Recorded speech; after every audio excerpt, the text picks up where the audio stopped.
hello, hello, hello, hello. And I think my mic is working tonight.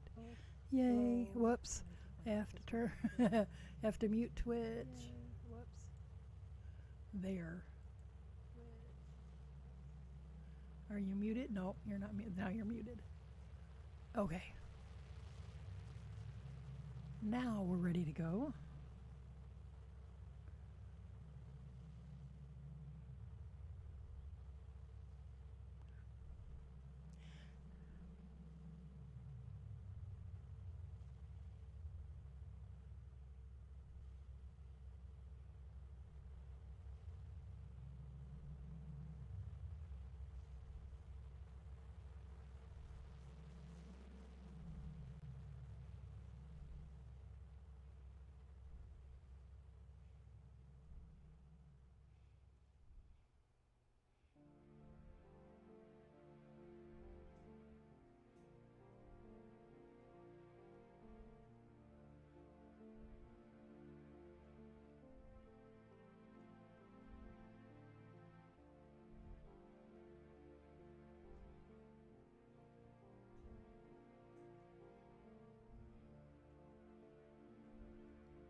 Hello.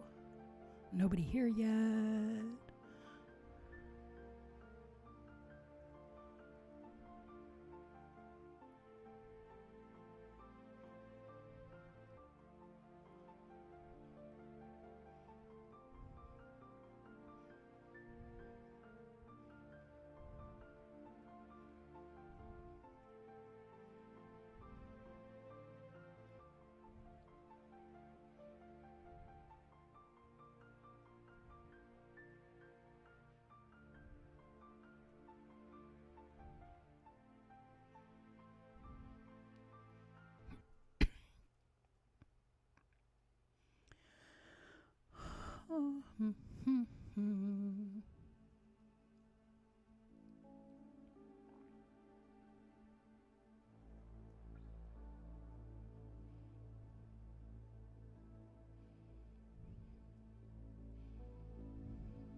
Okay.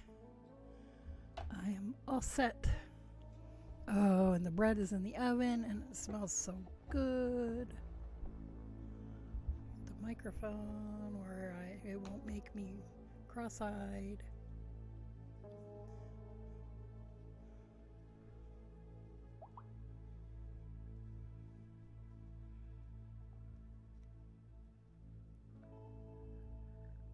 Hello, peoples.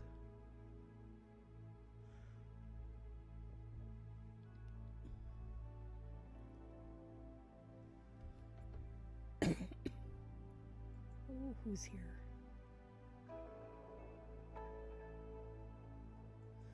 Hello, everybody. So now where'd I put the N? There it is. So I'm still working on last night. Last night we worked stuff on them. Last night we worked on these fingerless mitts. I still have to weave the ends in. Hello, Nancy Direwolf. So this is what we did last night. We knit these fingerless mitts from, I say we because, you know, the viewers help.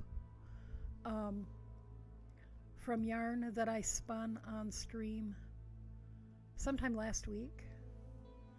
And tonight we're going to work on some, I am working on a set of knitted cotton washcloths as a birthday gift for a friend, and they are belated because I ordered the yarn and I didn't receive it in time. So, and then the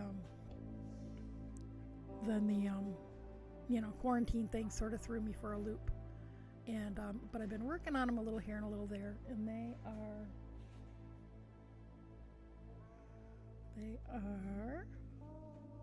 let's see, it looks a little rectangular, but after they've been used and they've been wet, the rib stretches out and they become more square. So they're in 5 colors to go with her bathroom. And so I'm doing each of the 5 colors, and then if I can find the little ball that's left.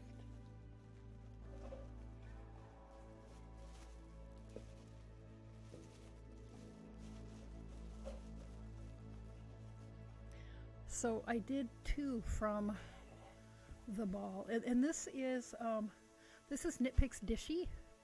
I've found that if you knit washcloths or dishcloths from like the sugar and cream or peaches and cream that's easily available, you get about 1.5 out of a ball. Someone had told me that Knit Dishy, that she could get 2 and have scraps left over out of a ball. So and it's actually nicer yarn, it's smoother. It's a little thinner, but it's because it's a tighter twist, and I think once they've been used and the yarn blooms, they're going to be really, really nice. So I have this much left after 2 washcloths, face cloths, spa cloths, whatever you want to call them. So I think I'm going to crochet some face scrubbies in a few face scrubbies in each of the colors to go with, and then I'll box them up really nice. And hopefully she won't be too terribly upset that they're late. How are you tonight, Nancy Direwolf? So I'm on the second part. I've done one of each color and a second one of the lavender. And so I've been working on them a little bit here and there and a little bit on stream. And they seem to be going a lot faster than they were initially. 1, 2, 3, 4, 5, 6, 7, 8, 9, 10, 11, 12, 13, 14, 15, 16, 17, 18, 19, 20. Sorry, I hope the counting isn't putting you to sleep. 20. I was going to cast these on before I came on, but I got distracted and was running late. So what did I say? 20. 21. 22. 23. 24. 25. 26. 27. 28, 29, 30, 31, 32, 33, 34, 35, 36, 37, almost there, 38, 39, 40, 41, 42, 43, 44. Okay, 44. And then I work in knit 2, purl 2 rib for 4 rows, and then knit 2 rows of garter, and then 4 rows of knit 2, purl 2 rib, and then 2 rows of garter, and do that until it's the correct length. And so usually I do 10 repeats and then 4 more rows of knit 2, purl 2 garter. And it's just a pattern I made up. Well, I didn't make up the stitch pattern. I stole that from a sweater pattern from like the 1950s and made it into a washcloth. because I find that the common dishcloth, I wanted, years ago, I wanted cotton washcloths, and I wanted to knit cotton washcloths. And a lot of the dishcloth patterns are more rough than I wanted. They'd be fine if you wanted exfoliating, but I just wanted soft, gentle washcloths. Okay, where am I? 1, 2, 3, 4, 5, 6, 7, 8, 9, 10, 11, 12, 13. Okay, I messed up already. The first row while I'm talking is the is the hardest. Okay. So much math. Hi, Birding Mom. Well, it's math, but it's easy math. 1, 2, knit 2, purl 2, knit 2, purl 2, knit 2, knit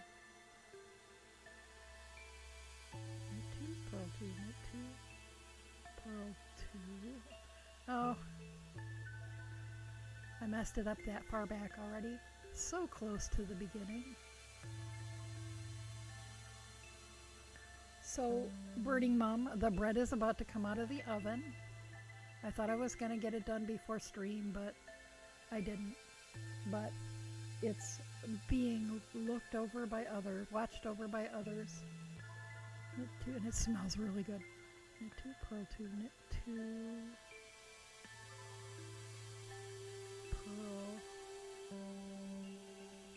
2, knit 2, purl 2. I am making spelt bread.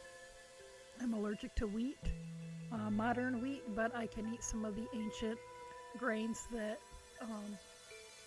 are related to wheat, and spelt is my favorite. I really like the flavor of it. And of course it's about 3 or 4 times more expensive than plain, wheat flour, but so we buy the spelt berries, which I have a grain mill and we can grind those into whole spelt flour, and then we also buy unbleached white spelt flour. And that's what I'm using for and I use that for baking, cookies and pastries and stuff, but I also frequently use it for bread. I could mail you some, but it'd be pretty stale by the time it got there.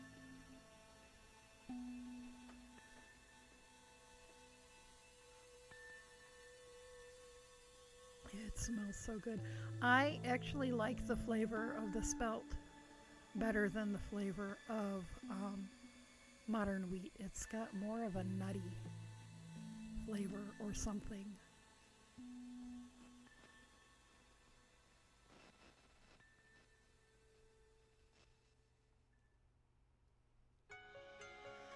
And I used to always bake 2 or 3 loaves at a time, because I figured, it's so much work to bake bread. I'll just make, 2 or 3 loaves at a time, and it'll be,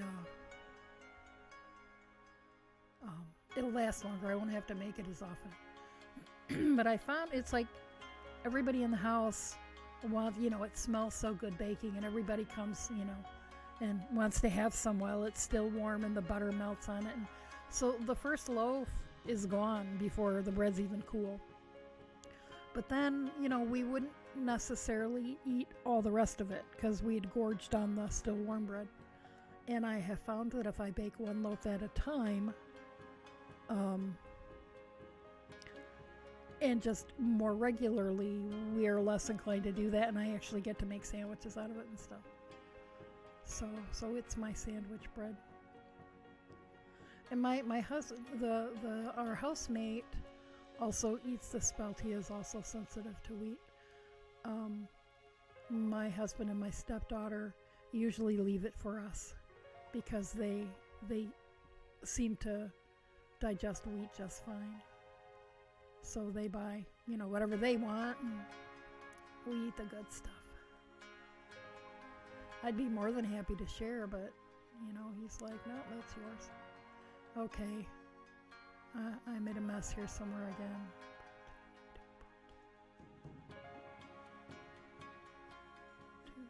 Knit 2,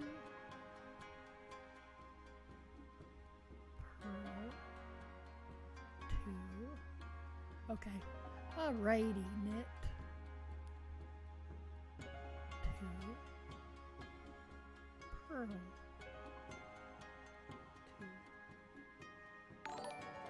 Thank you for the raid, Lady Peridian. Welcome, raiders.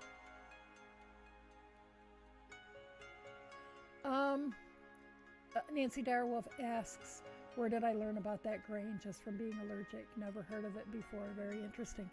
Well, I was in college in the late 70s, and people were there. It was like the tail end of the Back to the Land movement, and so there were a lot of people who were especially, like college age, interested in more natural things. And I first heard of some of the alternative grains then, but didn't really pay any attention to them. I'd buy whole wheat flour and bake my bread. Although I baked whole wheat bricks for a long time when I was first learning to bake bread.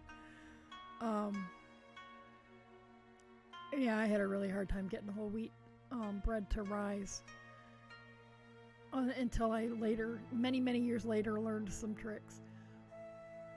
But when I was first struggling with trying to learn how to eat while avoiding wheat, because it's very difficult. Wheat and corn are very hard to avoid in the American diet because they're in a lot of processed foods. So I was talking with a friend of mine who is also sensitive to wheat, and it's not a gluten intolerance, and neither is hers. It's actually a wheat sensitivity. I can eat gluten all day long as it's not from wheat. She had suggested that she could tolerate spelt, and so to try that. And so I started doing some research, and she said spelt, because I had tried like all the gluten-free flour blends, and my personal opinion is that gluten-free baked goods are, for the most part, awful.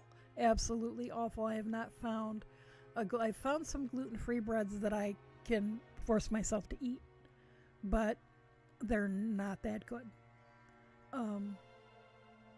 But my friend said that spelt actually behaved like wheat when she baked bread. She used it in her bread machine. And she said there were several other wheat-like ancient grains that she could, like einkorn and emmer, or ancient wheat-type grains that she could tolerate, but teff she could not. And it turns out that teff is a completely different sort of thing. But anyway, but so we experimented, and I just found that I liked the flavor of the spelt the best, and it was the easiest to get. And oh, there's Honey Bunny. Hi, Honey Bunny. Honey Bunny was down in the kitchen doing dishes and checking on the bread and starting. He's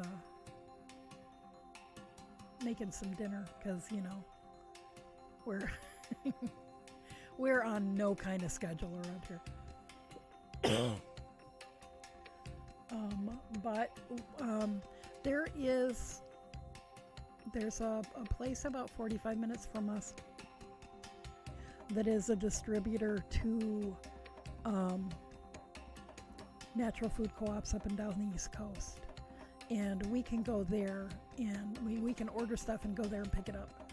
And that's where I first started, because we'll just, go ahead and buy 25 or larger pound bags of flour. But then the last one we bought, we just ordered from Amazon. It was a little more for the bag of flour, but because it was Prime, it turned out to be the same as we would have paid by the time we spent gas money to get to the place to pick the other one up. So, and it's the same brand. So now we're just ordering it from Amazon Prime. But, it's like $53 for a 25-pound bag of flour. It makes the bread kind of precious.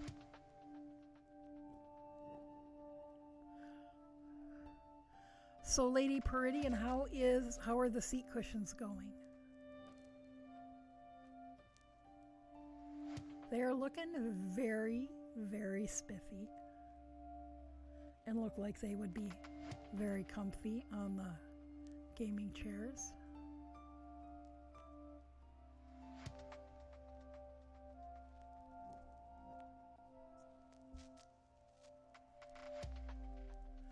Oh my goodness! Thank you for the subscription, Nancy Direwolf. Can we just call you Nancy, or would you like to be Nancy Direwolf? Or would you like to be Direwolf? Or Dire? We can call you whatever you want to be called. Thank you so much for the subscription. You guys are so awesome.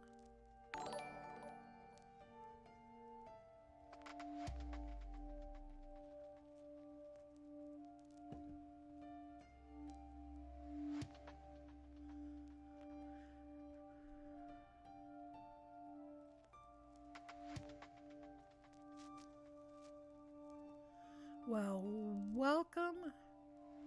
welcome to welcome to the zoo, Nancy.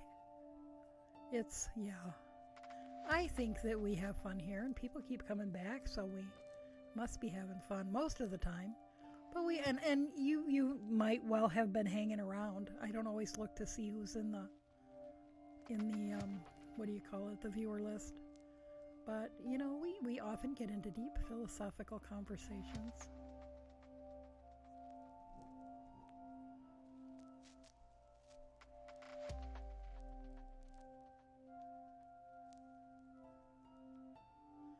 Okay, at the end of this row, if you guys don't mind, I'm going to jump up and go see if the bread came out of the oven, because I know people were keeping an eye on it, but everybody wandered away. And nobody mentioned whether they pulled it out or not. So, I will be back momentarily.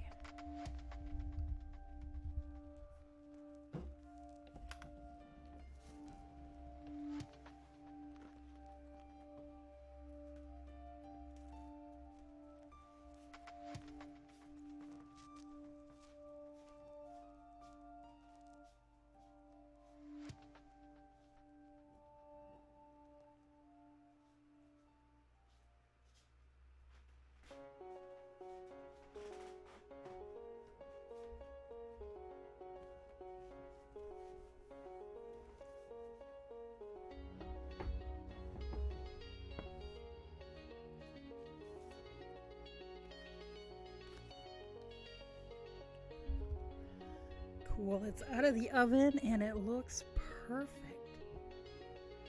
And holy cow, between it being 80 degrees out today and the oven being on, it's really hot in here. We don't have air conditioning.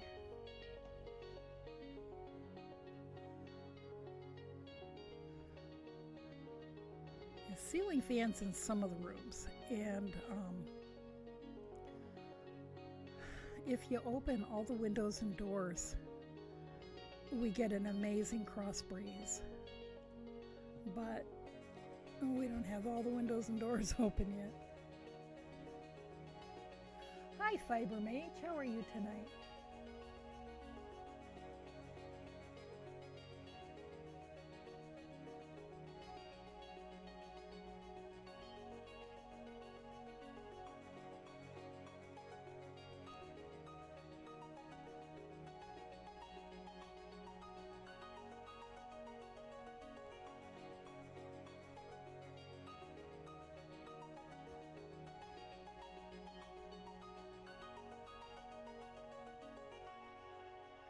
Oh, you know, I don't know if anybody was actually serious about going in on a box of the Third Age box from Boss Kitty, but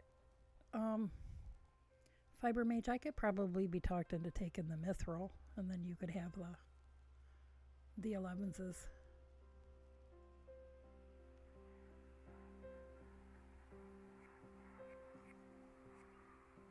But it was a good day, and that's good to hear. And it's okay to just flop back and relax after a long, good day has worn us out. Hey, Mate on the Hook, how are you tonight?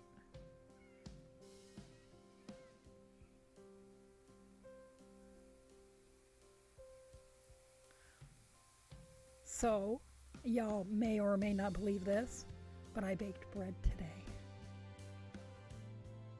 It took longer than I thought it was going to take. And but my husband took it out of the oven a few minutes ago, and it smells so good.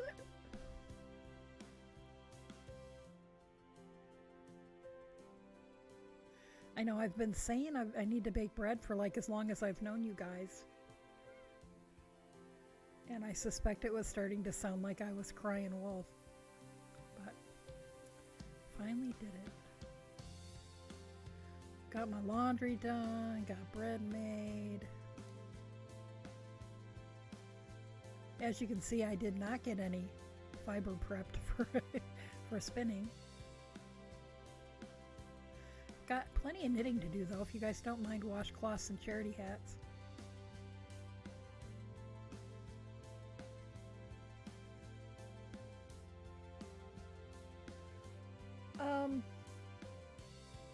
Well, a couple of days ago,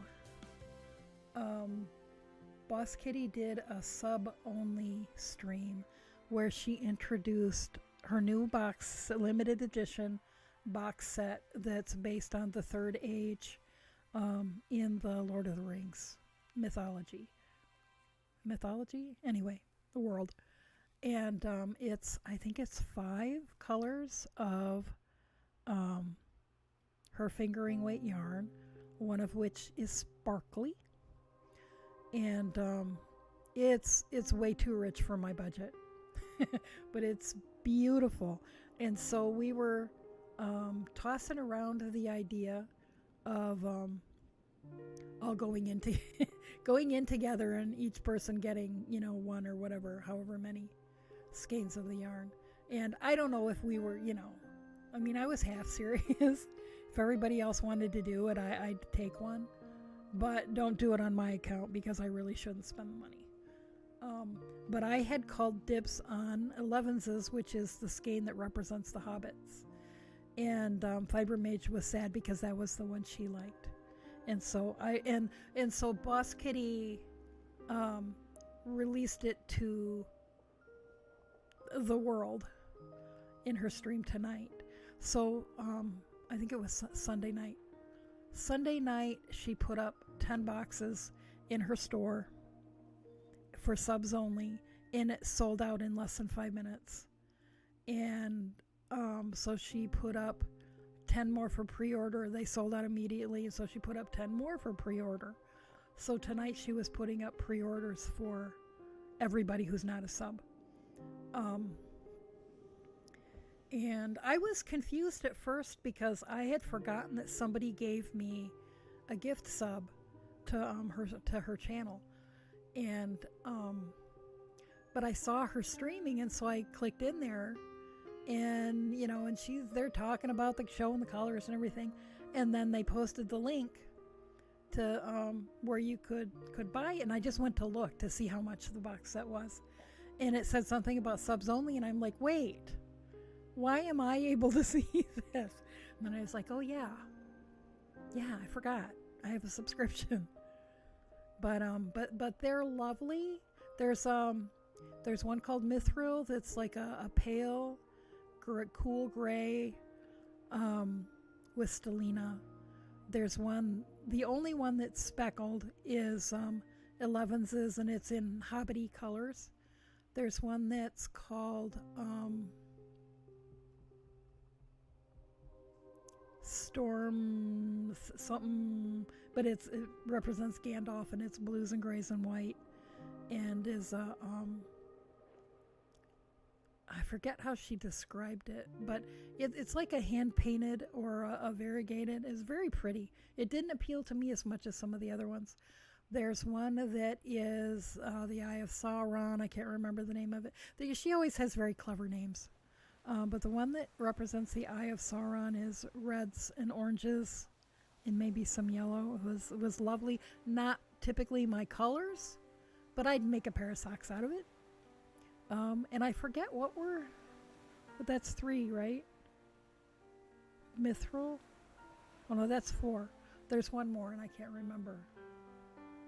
But they were lovely. All of her colorways are lovely. They're not all my colors, but I can look at all of them and go, oh yeah. Okay, so let me see what I've missed out on as I was blathering away.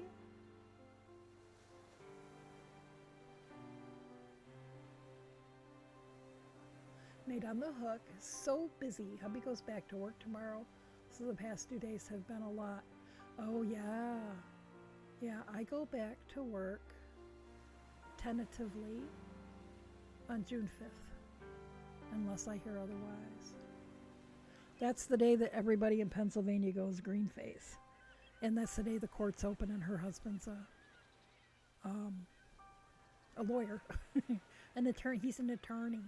That's the day he has to go back to, he's been working the whole time, but because he has, all the work outside of court that he has to do for cases.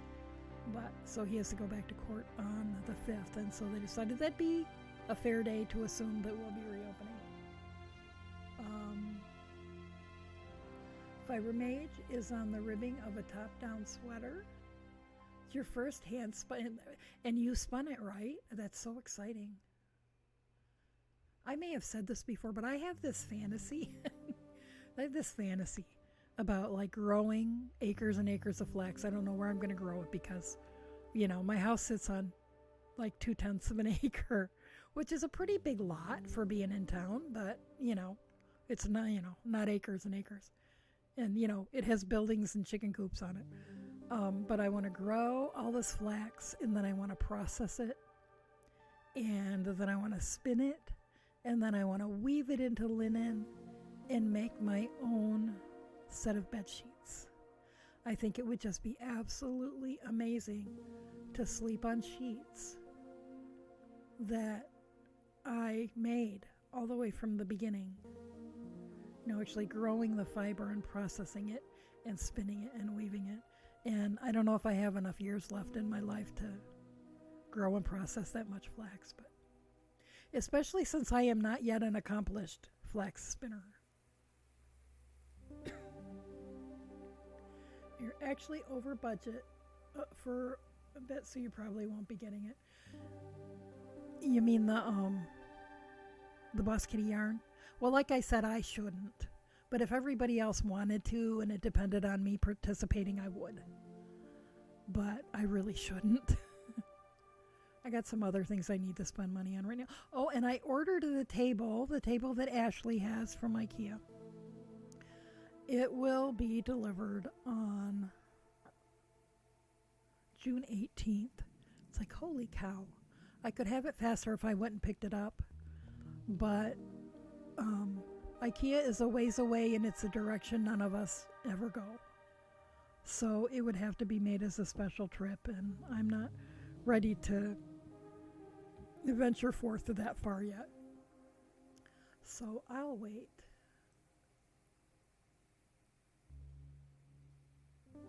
Mithril Stormcrow 11s is the littlest eye. Under the Mountain, that was the other one. Yeah, she does. I absolutely love the way she names her colorways. And her box sets and kits are always lovely. I keep thinking I should pick up a skein of Laura Palmer because my husband grew up in North Bend, Washington, which is just outside of Seattle, and North Bend is where they filmed Twin Peaks. And the Twin Peaks are actually Mount Si and is it Little Si, or do they just call it Little Si? Now I can't remember. But yeah, Mount Si and Little Si. Although Little Si may have an official name that's different than that. And my father-in-law, who was a King County cop in those days before he retired, would moonlight working security on the sets of Twin Peaks. And I keep saying, at the time that it was on, it didn't appeal to me at all. But, now, what is it, 40 years later, 30 years, 40 years later, I'm like, and David Bowie was in an episode. Oh my God. I have to watch just for David Bowie. Because I'm a total David Bowie nerd. But it has more appeal to me now, and I keep saying one of these days I'm just gonna watch the whole. I'm gonna what do you call it? Binge. I'm gonna binge watch Twin Peaks.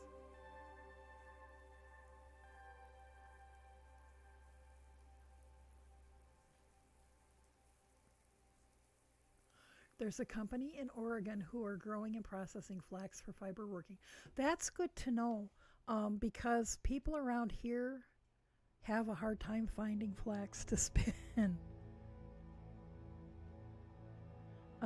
There are several places that grow small amounts and process by hand for their own use or for historical demonstrations and things like that.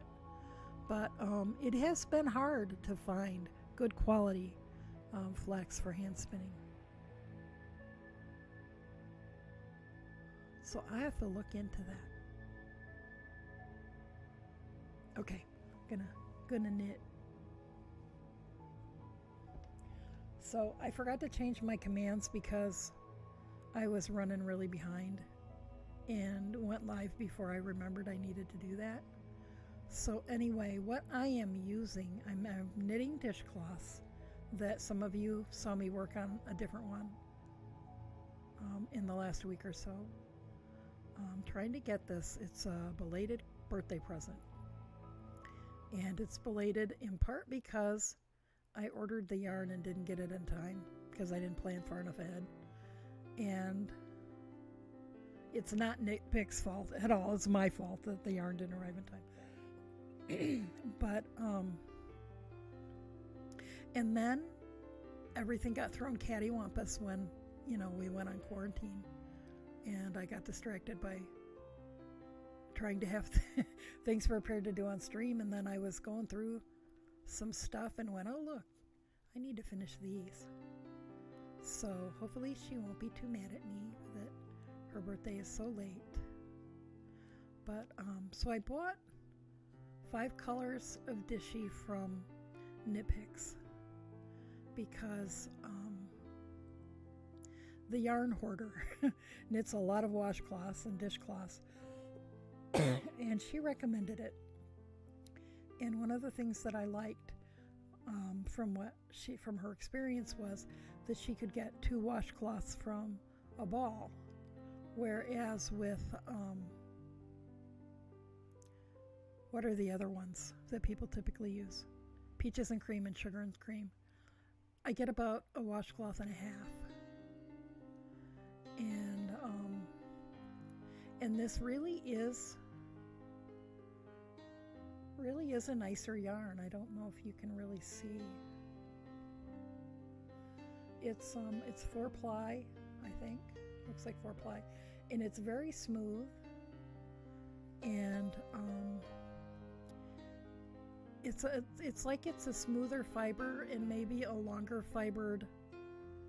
stapled cotton. So I'm thinking it's going to be less inclined to pill. So I chose 5 colors that kind of go with her bathroom. Of course, now she's talking about moving when her lease is up this summer. But I'm also thinking, since there's a little bit left after I've done 2 I was going to do 2 in each of the 5 colors. And there's a little bit left of the one that I already have done 2 of. And I'm thinking I'll crochet some face scrubbies in using the leftovers. Fiber evolution. Let me find somewhere to write that down.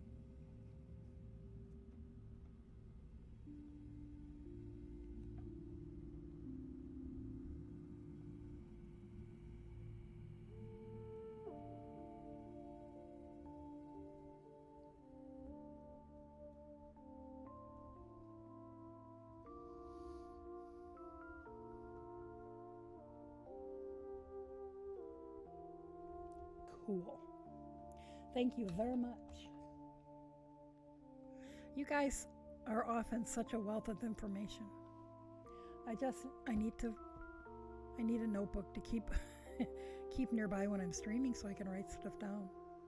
Because you know that by the end of the stream I'm going to have forgotten all about stuff.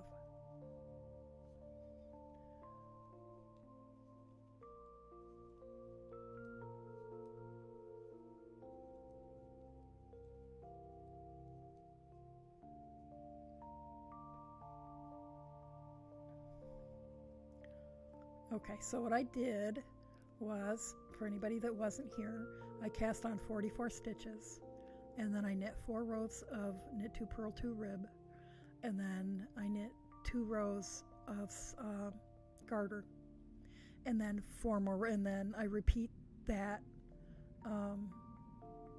for a total of 10 repeats, and then I work 4 more rows in knit 2 purl 2. So basically I end up with 11 sections of the ribbing, each with 2 rows of garter, a front row and a back row in between. And it comes out looking pretty rectangular. I think this is the one I just finished.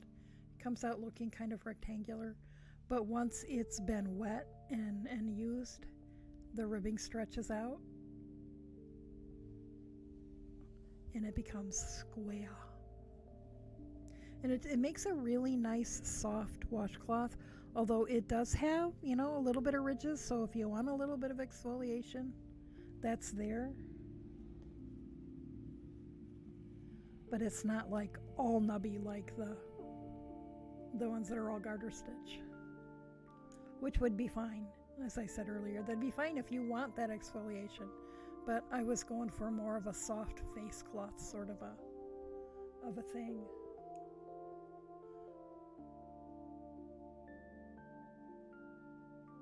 Oh, okay, let me write that down too, just in case.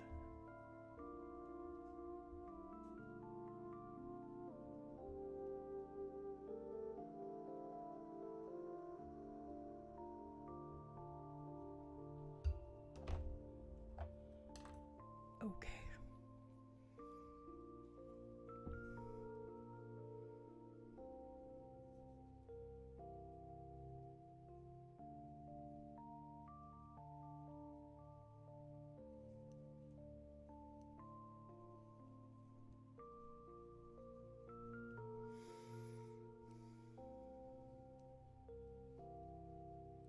So what's going on where all of y'all are? Oh man, after stream last night, I got sucked into somebody from my hometown in Michigan on Facebook posted pictures of people beginning to clean up in Sanford, Michigan, you know, after the dam break. Holy crap, Batman. Lots of totaled cars. I saw pictures of a couple of houses that had been picked right up off their foundations and slammed into trees. I have not heard about any casualties at all, and I'm hoping that means that they had enough notice that they were able to evacuate everybody from all of those areas that were impacted by the water. And thank you for everybody's prayers. My family managed to, while they were very close, they did not need to evacuate. They said they were surrounded by, their neighborhood was surrounded by water on 3 sides. And people were being evacuated all around them, but they didn't have to leave their homes.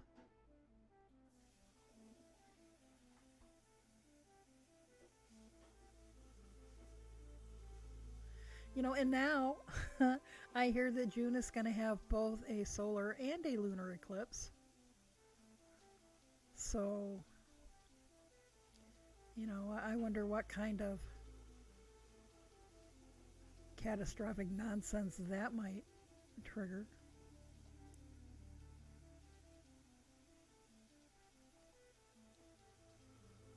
You know, it's like I wonder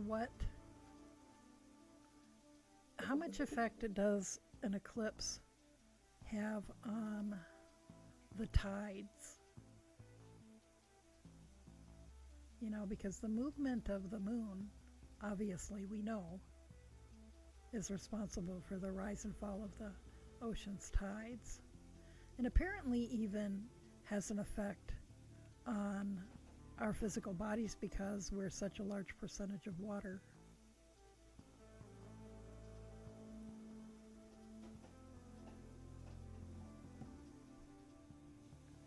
Made on the Hook is about to do some retail damage. Where are you shopping? And are you going to show us pictures? What you shopping for? I've been watching on Facebook, watching all the stuff people are ordering from Maryland sheep and wool vendors, and oohing and eyeing and drooling. Lots of pretty stuff.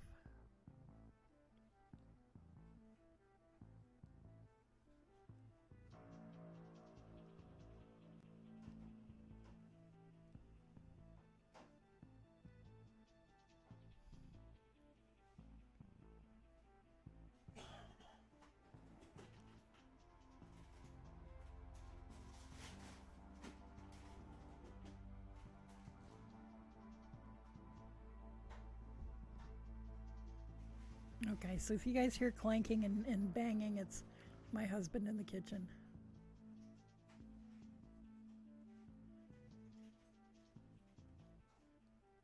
I'm never sure. I know my mic is fairly sensitive, but I'm never sure what you can hear of the background noises. The mic is not omnidirectional or unidirectional or whatever they call it. It's definitely got a sweet spot, but I still wonder how much background it picks up.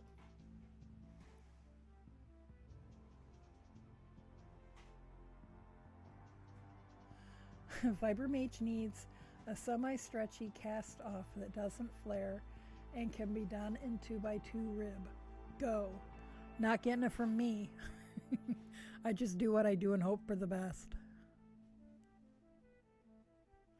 I've tried a bunch of different ones and never really been satisfied with any of them.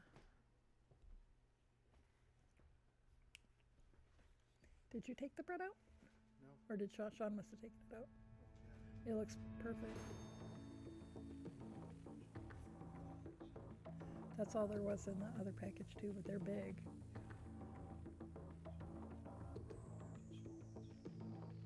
Oh, is she gonna have one? Or isn't he?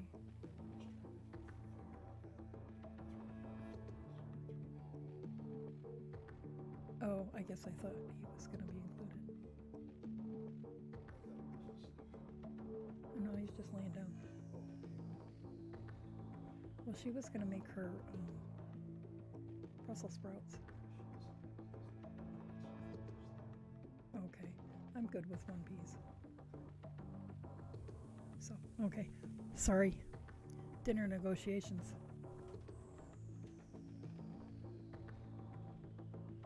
Lame. Me? Yes, I'm lame. I said I've tried a bunch of different stretchy cast-offs and I haven't ever really been happy with any of them. I have learned not to pull so tightly when I bind off though. And so, you know, just a regular bind off usually works okay. You know, and like for anything that's a rib, I bind off in rib.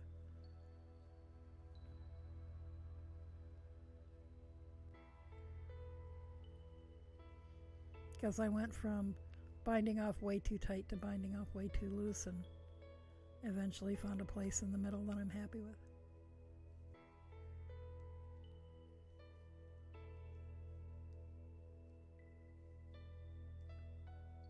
Birding Mom to the rescue, yay!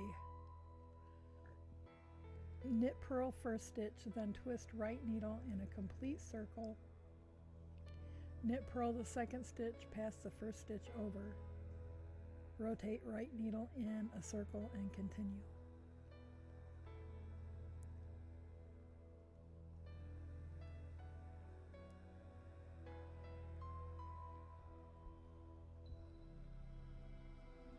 I would have to actually do that. I am not visualizing it very well. I'm very kinesthetic. I would have to do it and then I'd be like, oh, okay. I see what you're saying. Alrighty, we'll see you when you get back. Let us know how it goes.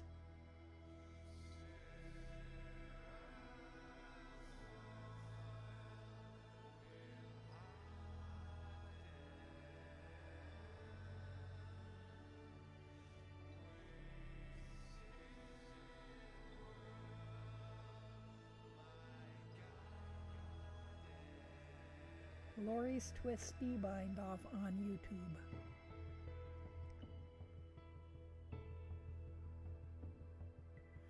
You know, for a long time I always said, you know, that if the grid ever went down, the thing I'd miss the most would be Google, but you know, I think YouTube is right up there with it. We use YouTube the way we used the Encyclopedia Britannica when I was a kid.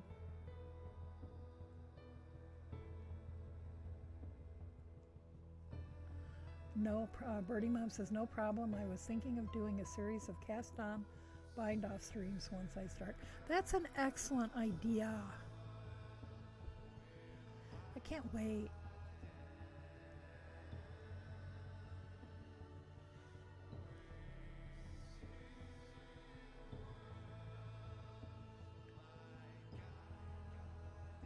Would have to relearn or look things up in books. Nothing wrong with that. I do that. It's like, oh crap, I said I would teach a tatting class. I have to make sure I still remember how to tat.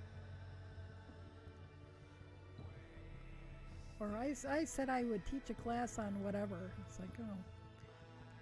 Yeah, I probably should brush up on it. Make a couple of handouts.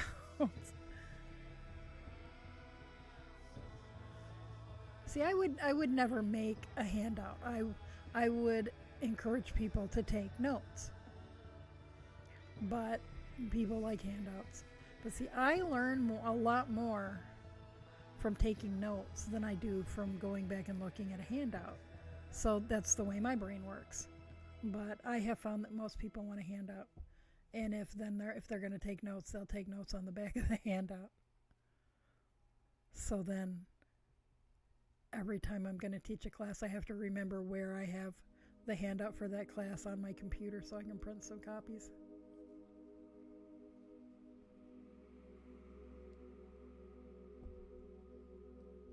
Birding Mom says, I've had no motivation this week.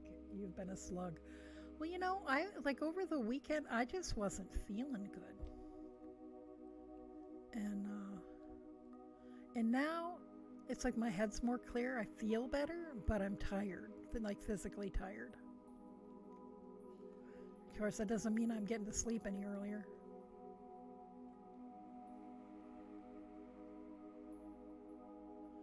And Birding Mom says, LOL, that's why you teach, to make sure you know how to do something. Well, yeah, you know what? And I've also found over the years that sometimes people who are just learning something are better teachers of a subject than someone who is a master of it, because it's like the more skill and experience you have, the less you're likely to remember what it was like learning it in the first place, unless of course you've been teaching it the whole time.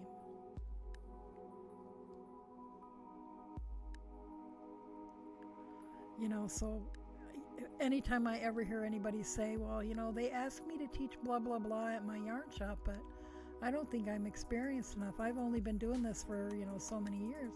It's like, do it. You can do it.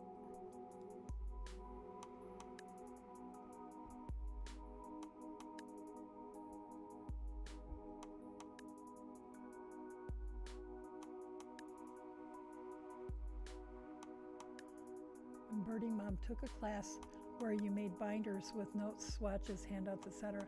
See, and that's excellent, because then, well, probably not everybody's a kinesthetic learner like I am, But like for me, that actual physical process of making the swatches and putting the samples in the binder together, I would learn so much more than if somebody showed me a slide, a slides or a, what do they call it now? What's that Microsoft thing that they use for lectures? Anyway, if somebody showed me the pictures, I need the physical process.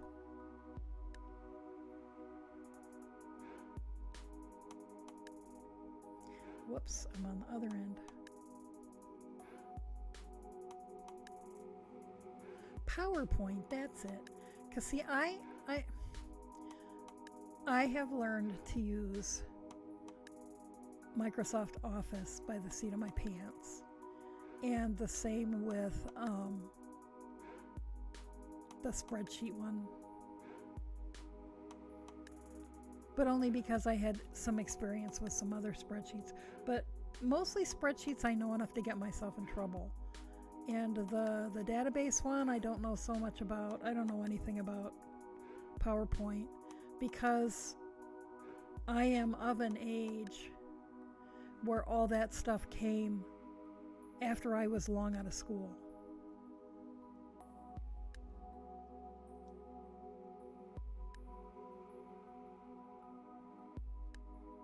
And Birding Mom says, well, and then my swatches tell me how stretchy a bind off is. That's absolutely true. Yeah, and I'm a notorious not swatcher. I always tell my students, especially when we do the sock class, because we're using a formula where they can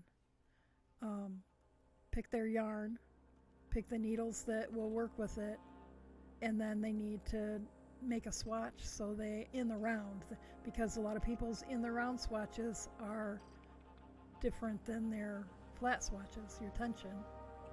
So they need to do a swatch, but I am notorious for never. It's like, I'll use the first 6 inches of the garment. That'll be my swatch. If it's not right, I'll rip it out.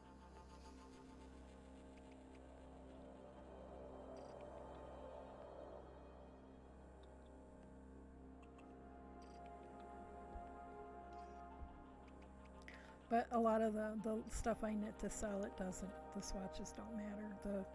My gauge isn't critical, so I don't bother.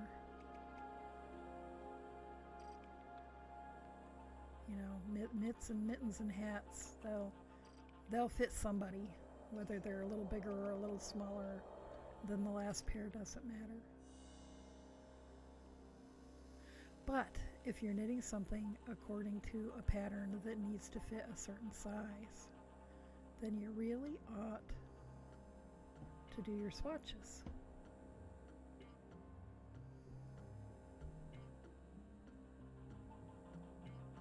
So your sweater doesn't come out a size too big or a size too small.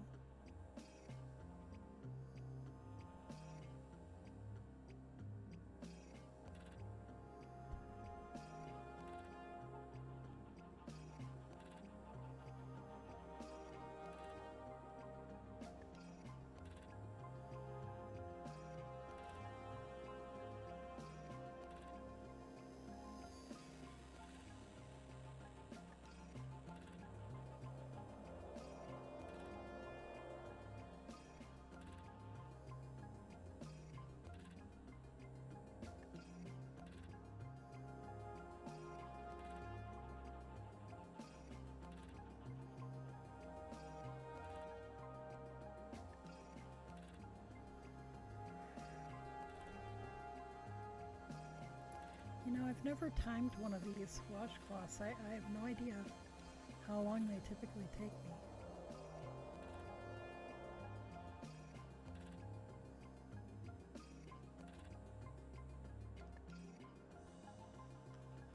And if this gets boring, let me know and I can switch to those charity hats.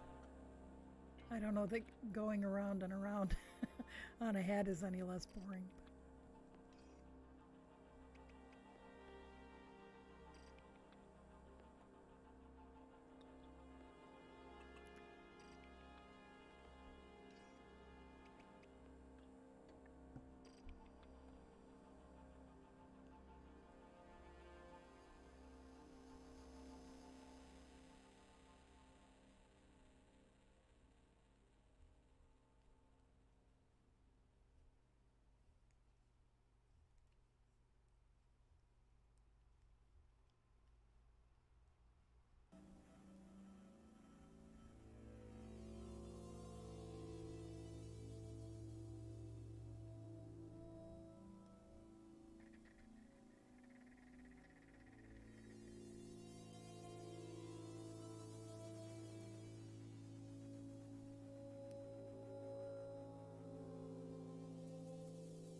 So,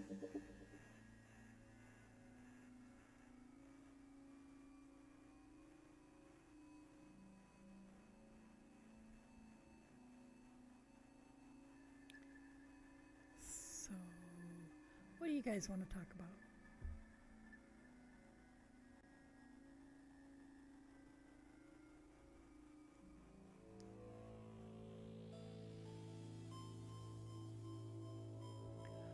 Hi, gentleman. Gentle. How are you? This is just a face cloth pattern I made up. I used a stitch pattern that I stole from a sweater pattern from like the 50s or 60s, and because I liked it, and it's just sections of knit 2 purl 2 rib, separated by rows of garter, and it just makes a nice soft, nice soft washcloth.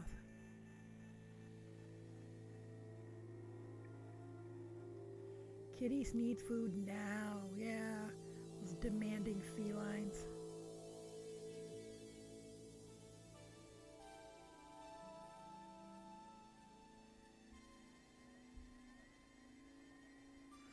And gentle, the yarn I'm using is Knit Picks Dishy, which I ordered because the Yarn Hoarder from the Yarn Hoarder podcast talked about it, and I am very, very happy with it. I'm easily getting 2 washcloths from a ball with enough left over to do some face scrubbies as well.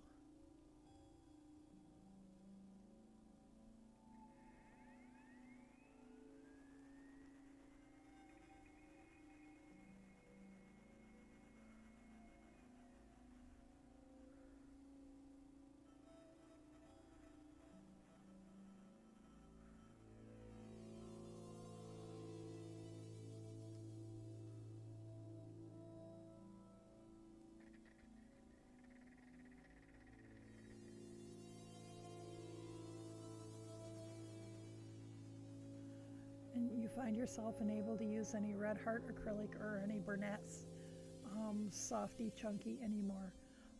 Why are you finding yourself unable to use them? I tend not to use them just because I don't really like them.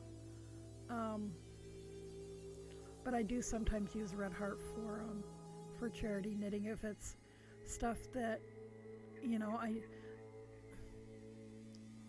stuff I need to be machine washable. But I am gonna probably switch to what is it? I think it's a Kramer. Kramer has a washable wool and acrylic blend. They just feel so wrong after you've used more wool. Yeah, you know, I think about how when I was a child, there was this push towards, everybody was moving towards polyester for clothing because it was, they called it wash and wear. You know, throw it in the washer, throw it in the dryer, and you didn't have to press it, and you didn't have to baby it, but it all feels like plastic, you know, when I go back and look at stuff. It's like, ugh. You know, my grandmother had saved fabric scraps for me for years and years because when I was in high school, I had shown interest in quilting. And then after she was gone, and my sister and brother-in-law bought my grandparents' house after they were both gone, and my sister was going through the attic and dispensing all the stuff that grandma had set aside for various people. You know, it's like she'd made a stack with your name on it, sort of thing. And there were these big tins full of fabric scraps, and some of the stuff from the 60s and 70s is just awful. It's like, I can't believe we wore that stuff. It's like plastic. And they also feel rough in your hands. I have talked to people who find that working with Red Heart makes their hands break out. And it doesn't affect everybody that way. I also have found that some red heart yarn is more coarse than others. And I'm thinking that it's possibly like, I know that a lot of manufacturers have like a line they manufacture for Walmart that's cheaper because Walmart demands lower wholesale prices, and they put people out of business, that manufacturers out of business that way. And I'm wondering if what I'm experiencing is the difference between the red heart yarn that they manufacture for Walmart versus the red heart yarn that you would find at Joann's or Michael's.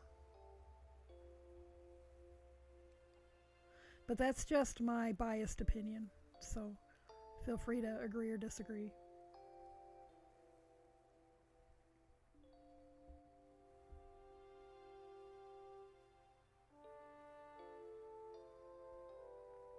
You bought your first red heart from Amazon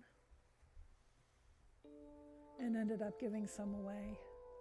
Now, very often, things that we buy on Amazon, if they're Prime, are people are doing FBA. It's fulfillment by Amazon. People do retail arbitrage, which means they go to stores and they look for really, really great sales on things, and then they buy a bunch, and then they send it into Amazon, and Amazon holds it in their warehouse, and then when it sells, the person makes a profit on it. So it if unless it actually came from Red Heart, if Red Heart is selling it through Amazon, then then that's whatever.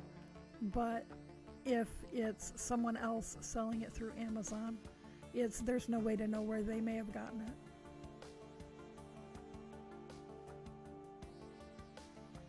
You only use the mill end stuff and paint box acrylic yarn now because they're cheaper and much softer. Yeah, I avoid acrylic as much as I can. I just personally don't like it. I was trained in college to be a yarn snub, and I started spinning my own because it was cheaper. Well, back then it was cheaper. Now, spinning fiber is really expensive. Back in the late 70s, when you pretty much had to drive around in the country until you found a farm that had sheep and go knock on the door, it was a lot cheaper to spin my own. And as a fiber student, a textile student, I needed a lot of yarn. And weaving eats up a lot of yarn, let me tell you.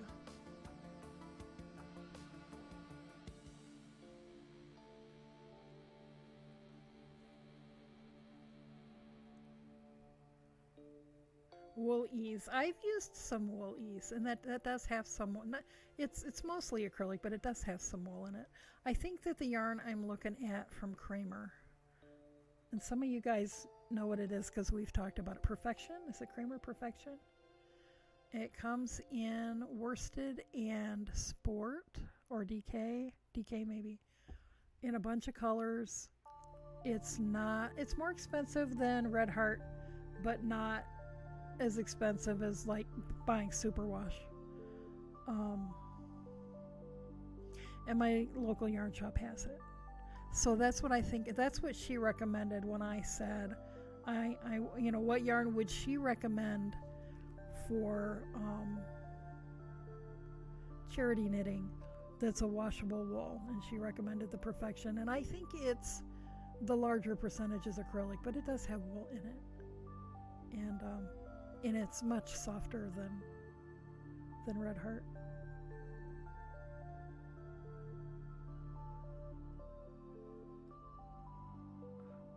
See, I've heard of paint box, but it's not something I've ever actually come into contact with. And there isn't any place to get mill end yarn around here.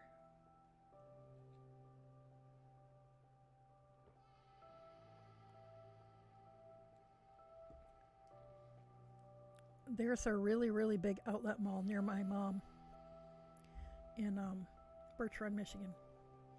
that used to have years and years ago, and I don't know what stores are even in there anymore, but like 25 or 30 years ago, there was a store called Annie's Attic or Auntie Annie's or somebody's attic, and they had a lot of mill end yarns and stuff, and it was always fun to go in there. And you could get like packages of 6 skeins, and it'd be like one color in the inside of the skein and a different color on the outside, because that's where they changed color production or whatever. That was always fun. There's some good wools or wool blends that you can get from Michaels and Joann's. Yeah, and I thought about that, and I did think about Woolies, but I thought if there was a way I could support my local yarn shop without breaking the bank, that I would do that. So I won't be surprised if I end up picking up something from Joann's at some point. It won't be soon, because, you know, I don't think mine's even open yet. They might be. We're in yellow. We're in the yellow phase. They might be open. But they might still just be doing curbside service. So, but I'm going to start out with, and maybe tomorrow if I can, she's only open like from 10 till 4, a couple of days a week right now. If I can drag my hiney out of bed before 4, I may go down and pick out some colors, so y'all can spend some of your points, excuse me, picking colors for charity knitting.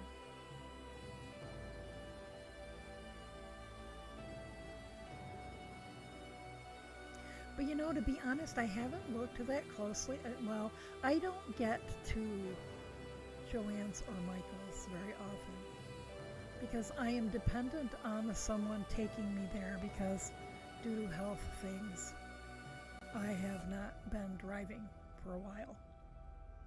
And I was supposed to start driving again, and then I needed to go get an eye exam, and then I had a couple of other appointments I needed to do, and then I was gonna go and get my license, and then we all got told to stay the hell at home. So, but as it stands, I'm dependent on somebody taking me there, and so getting to Joann's or Michael's is difficult. It's a few and far between sort of a thing.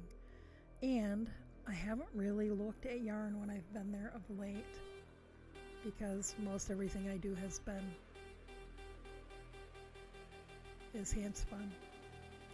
But, you know, my guild's got this charity challenge thing going on. So,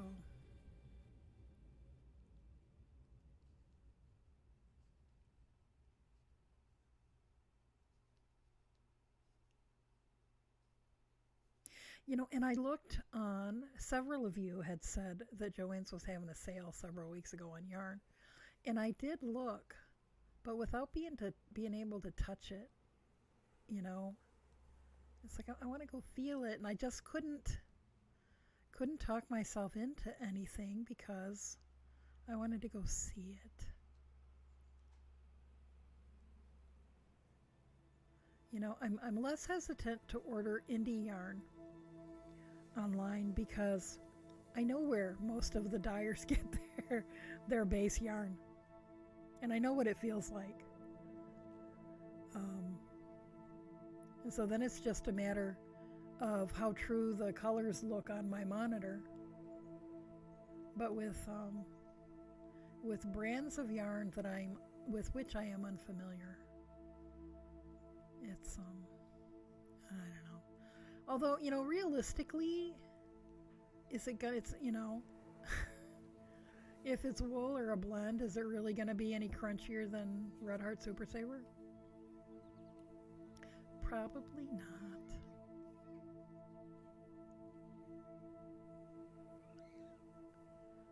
But I have some money set aside that some of y'all sent to my Ko-Fi or Coffee or whatever thing that was earmarked for yarn, so I need to go spend that.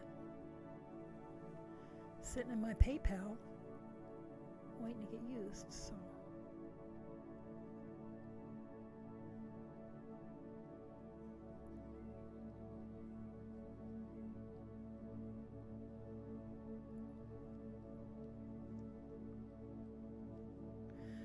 But for the charity knitting, my biggest thing is it needs to be washable.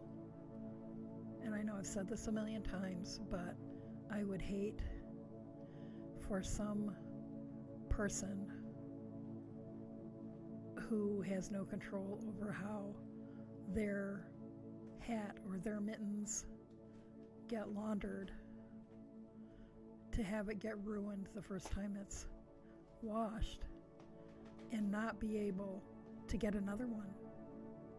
You know, some kid that's the only pair of mittens they're gonna get, and you know, whoever does their laundry has no idea how to take care of wool, or that it's any different than anything from the store, and it gets tossed in the washer and dryer, and then, you know, here, it'll fit your doll now.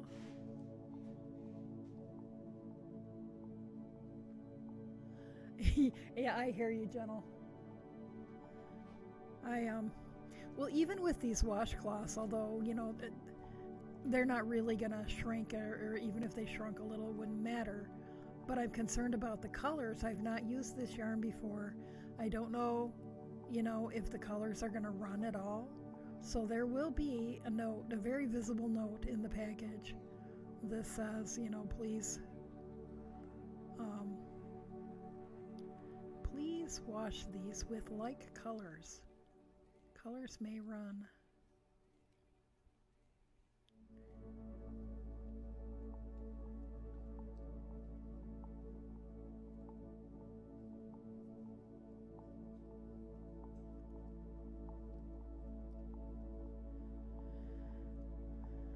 Well, and for years and years on the things I sell, you know, on the tag it says hand wash in warm water, you know, dry flat.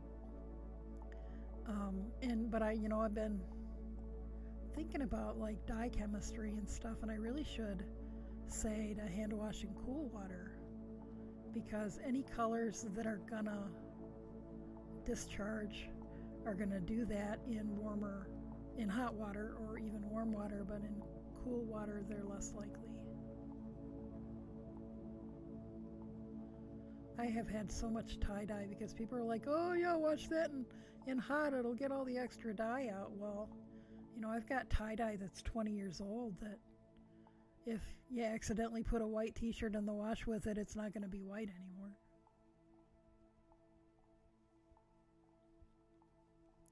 It's like, now wash that in cool water. You know, and I know that people like superwash because they can throw it in the washer and dryer, but even superwash I don't. All my socks that are superwash I wash by hand.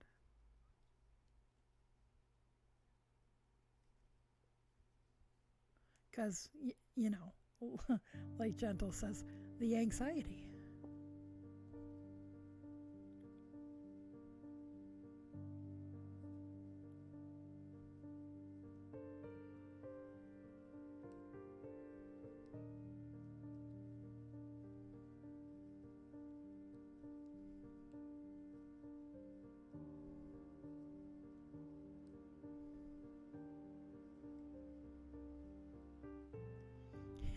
A friend of mine, however long ago it was when circular shawls were very, very popular, that's probably again 25 years ago or more, her sister knit one for all the sisters in the family, and the note said, don't wash this.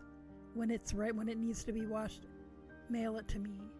I'll wash it and block it and send it back. She was more concerned about the blocking, but my friend was a little offended. She doesn't trust me to be able to wash it myself. I said, well, no, it's more about the blocking. Because if you wash this, even if you wash it appropriately, it's not going to look like this until it's been blocked. She doesn't want you to have a heart attack. You have so many things you want to make. It was a mistake to buy Animal Crossing. Well, yeah, that's why we were talking last night about World of Warcraft, and I have been taking a break from it for about a year because, I had other things I needed to get done, and my family's been talking about getting together and playing Classic together, and I'm nervous. I'm nervous because I know how I am. But at least if I keep this stream, if I keep my nighttime streams to fiber stuff, at least I'll still get some stuff done.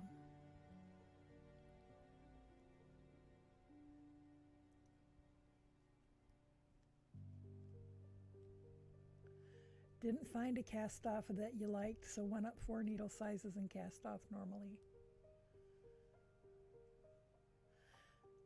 And I used to do that, and eventually I got to the point where I can just do it without having to change my needles.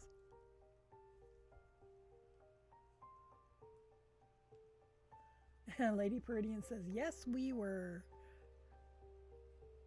Well, my table, the new table for the new computer is not going to be here until the 18th, so it's not going to probably be until after the middle of June. And Gentle says, I've been wanting to get my boyfriend a Switch so he can stream Zelda, but everyone is selling them for over $100 more than retail. Yeah, I've noticed that because we've been talking about the webcam prices since the quarantine. Webcams are still the Logitech ones. The prices are still up there on Amazon, and all they had were used ones. But last night I looked at the Logitech website, and they have them in stock on the website, but they're a bit more than I paid for this one. But there are a bunch of webcams now on Amazon that are in the 45 to 65 range or so that look similar to my Logitech, but they're brands I've never heard of. And none of them have any reviews yet. And Birding Mom mentioned what she had and was happy with, and I didn't write it down, and I don't remember what it was, so I couldn't look for it. You'll just have to use your pink one. Well, that sounds fair. You went out to buy yourself a new phone with a really good camera so you can just double it as a webcam. Well, that's what I'm thinking about doing, but my phone is old, and I would need to plug it into the computer with the USB, and it doesn't maintain a good connection. When I plug it in, it's constantly going ka-ding, ka-ding, ka-ding, because it keeps disconnecting and reconnecting from the source. So, but my previous camera, which is like a Galaxy Note 1, I may be able to use that. I think that still plugs in correctly.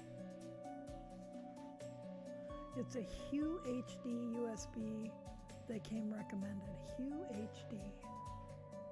Find somewhere else to write something down.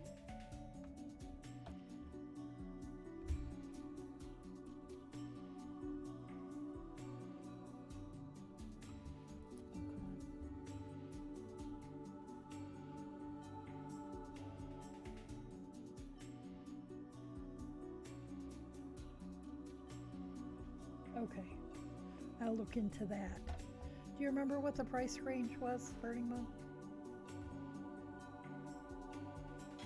At this point, anything under $100 is probably going to be my price range when I can afford to get another one.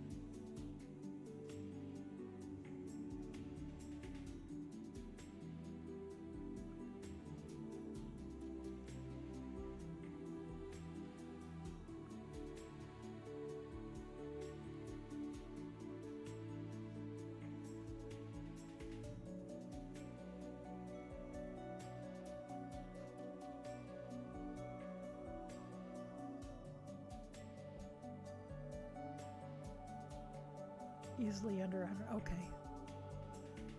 cool. And because I remembered that you said you were happy with it, so.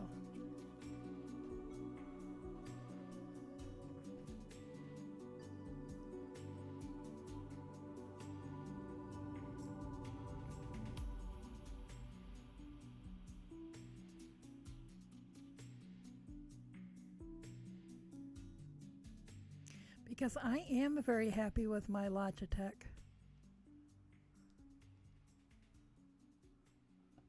And it's, I can't remember what it's, C920S or something like that. I have the one that has the little flippy thing that you can cover up the lens. Because, you know, I don't want Bill Gates spying on me.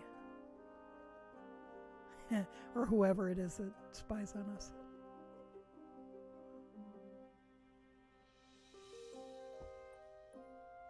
Fibermage says, my biggest frustration is that because it's hand spun, the two skeins I had are two different weights.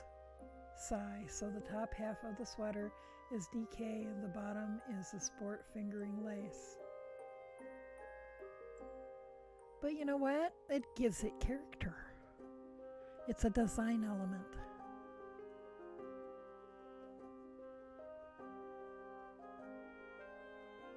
And the more you spin, the more consistency you'll develop.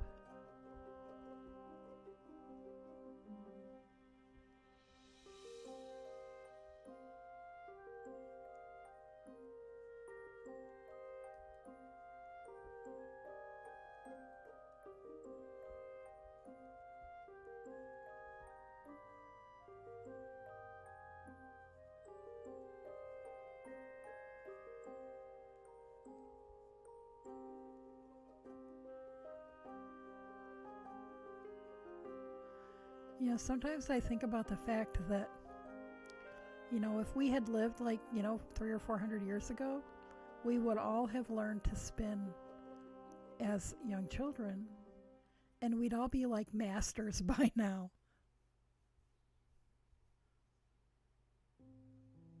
And Lady Pretty says, yeah, we use a 920. I think that's the one that everybody was recommending when I was watching YouTube videos, and so that's what I went with. And when I saw that there was one that had a version of that, they had the little, you know, flip cover for the lens. That was even better, and it was on sale.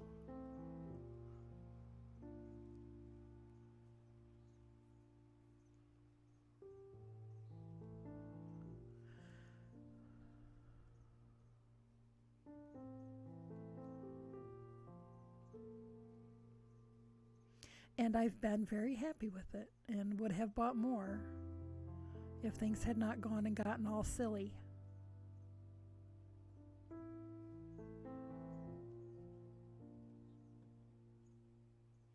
You know what I need to figure out is, can you get USB extension cords? There must be a way, because I've seen on videos where people are showing you their setup or whatever, that there are people who have like a camera on the other side of the room. So you must be able to get long, like, because the cord on mine is, I mean, you know, fairly long, but you know, if the new my new computer is a desktop, and if I put the tower under the table on one end and then I'm trying to aim the camera over on the other side, it's not going to be long enough. That exists. Yes. Hey Rambo X, how you doing? And then Lady Pretty says USB to USB. I will need to check, because I'm going to need that.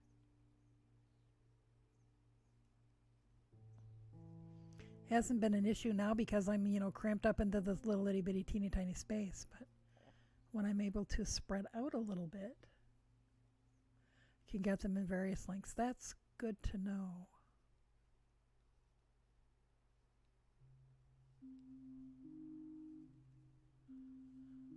And see, you're one of the people that, well, but I don't know that you're, I was going to say, you're one of the people that's like across the room from the camera, but you don't have your your computer right there by you. If I'm guessing right, you probably have it by the camera near the computer.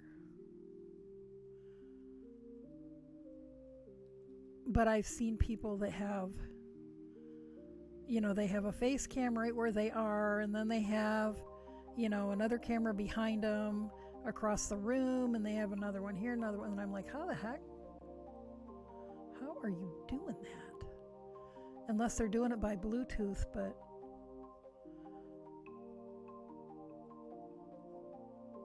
I'd rather have a wire. Based on my experiences of trying to stream over Wi-Fi, I definitely would rather have things wired in.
Yeah, these little balls of Dishy really go a long way.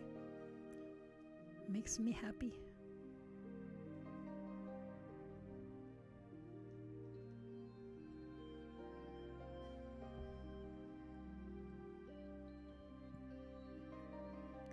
Okay, you have a camera on the laptop, then one that is with an extension, and also sometimes use the third. Okay.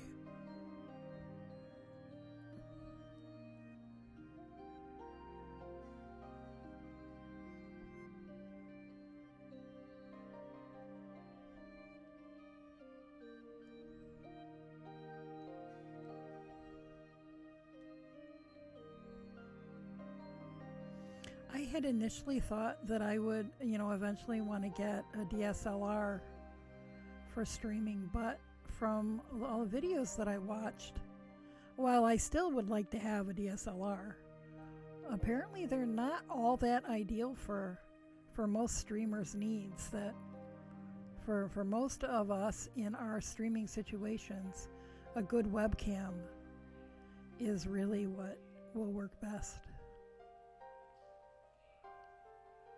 And and the one YouTuber said the reason he uses a USB camera or a DSLR is because he had one. That if he was setting up a stream from scratch and hadn't already had that he wouldn't have bought it for streaming.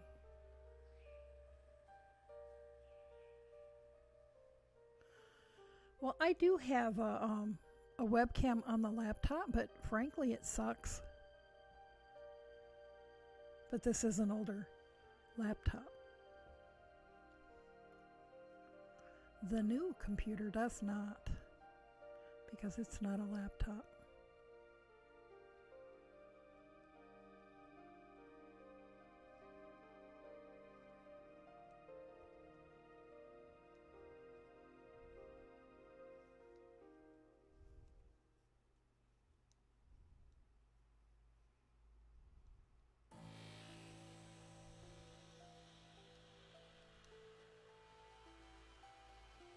Okay, I had asked previously, and don't remember who was here that night, and nobody knew, and I wonder if there's anybody here now who knows.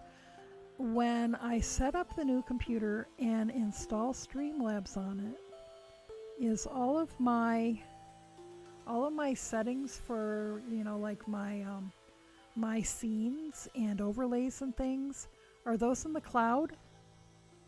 And will they just, when I log in on the new computer, will they just be there? Or am I going to have to set everything up again from scratch? Have any of you ever switched computers after you had already been, you don't think they save? I'm kind of afraid of that. It's like, oh man.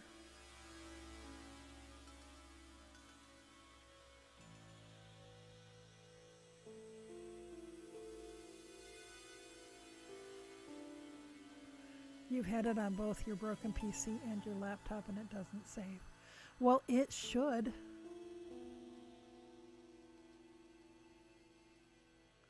Lady Peridian says my laptop is the one I use for just overall or just your face. Then you use the 920 for your close-ups on your projects. That's cool. Rainbow, no, I didn't. This is Dishy cotton yarn from Knit Picks, because I'm knitting some cotton washcloths. And while I do spin cotton and I have a love-hate relationship in spinning. And I tend to spin it fine because I'm spinning it for weaving rather than knitting. Although I suppose I could just, ply a bunch of plies together and get it the thickness I want. But no, this is from Knit Picks. It's called Dishy. And it's their version of like peaches and cream or sugar and cream that you can get anywhere that most people use for dishcloths and washcloths. But I am finding this to be a much nicer yarn.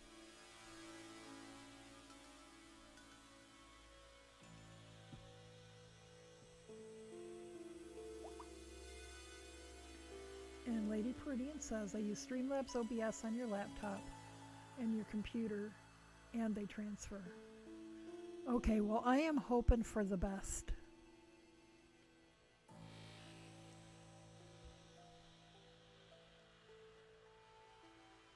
Hoping for the best, because if I don't have to...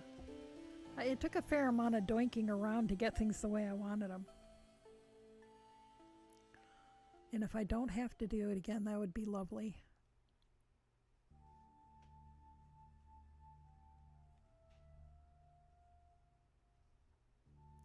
But not holding my breath. But depending on your monitors, you just need to adjust a little. Okay. And Rainbow says, finally got my fabric in the mail. I've been swamped on Etsy. So you've been swamped with sales? People buying your stuff? If that's so, that's a good thing, right? Although I always have seen it, I have always seen a lot of orders as a mixed blessing. It's like, oh, yay, people are buying stuff. Oh, geez, now I have to package it up and ship it and make more.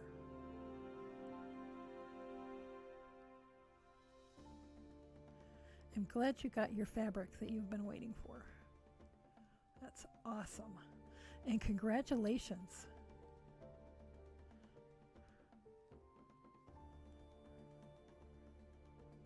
I need to get my shop back up and running here.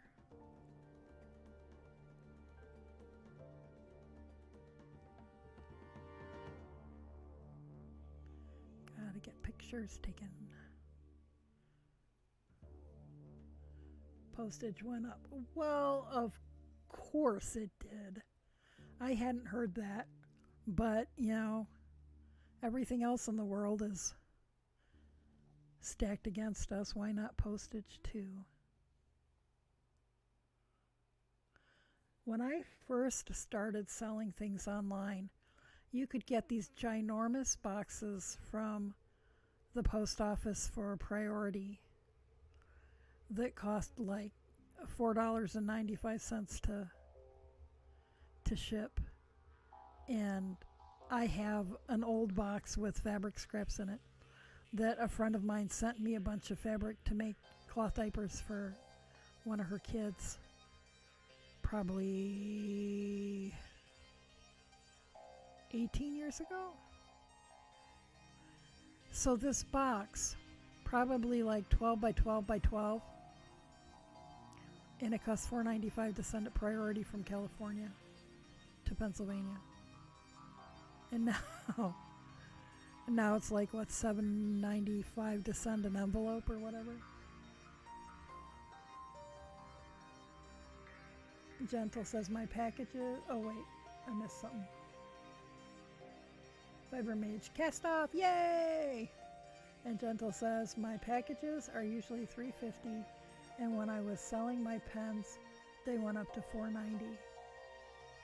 Yeah, postage has, in my lifetime, when I was little, a first class stamp was a nickel, and it stayed that way for a very, very long time. When I was in high school, a first class stamp was a dime.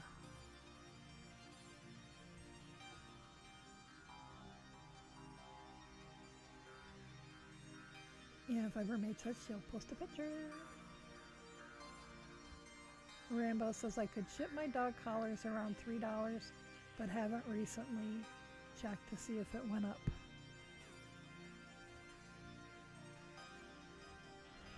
When I was doing a lot of glitter tumblers, the way everybody shipped them was you put it in the box that it came in and slide that box into the flat rate envelope. And most post offices would, and then it was like $7.90 or something. And most post offices would take that, but a few people said their post office told them that the flat rate envelope had to be flat, and so they couldn't do it. But otherwise it was like $13 to send it in a priority box.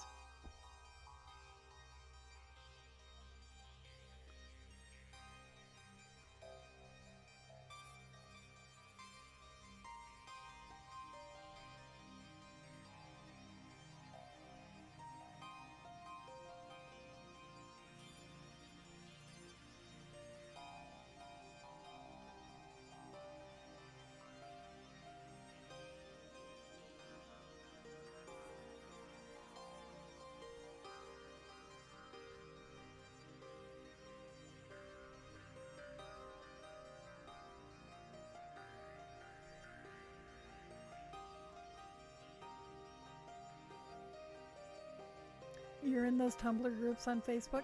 I'm still in a bunch of them, but I don't pay that much attention anymore because I haven't been doing much of that, and I need to.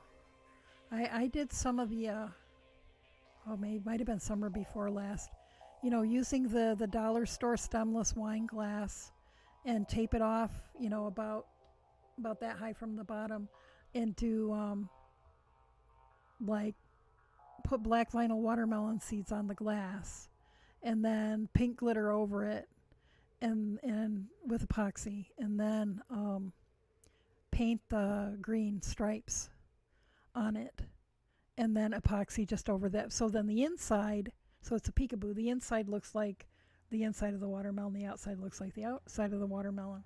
And I did one and had it at work at the gallery, and one of our regulars bought it, and she came in last summer and said, if you do 5 more of those. So I really should. I didn't last summer. I was busy with other stuff, but... And I bought one of those big, like 64-ounce hog beverage jug things. And for myself when she was selling out of the big ones because they didn't really sell. And I want to do something on it for myself, but I've never decided what. I've had it for like 2 years. And I have to figure out how to get it to stay on the turner so that I can epoxy it.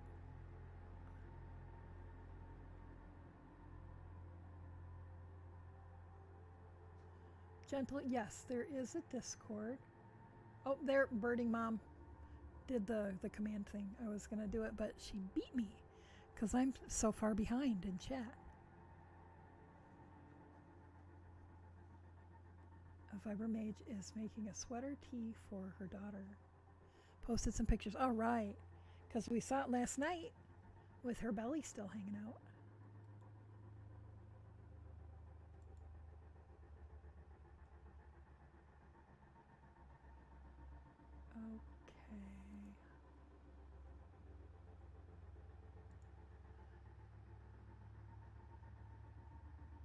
Okay. Does anybody get the Discord sends out an announcement, supposedly a notification when I go live? Does anybody get that? I think it comes out like after I've been on for 20 minutes.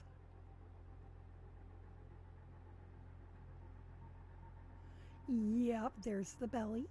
I love bellies. That is so cute. And is that going to have short sleeves or long sleeves?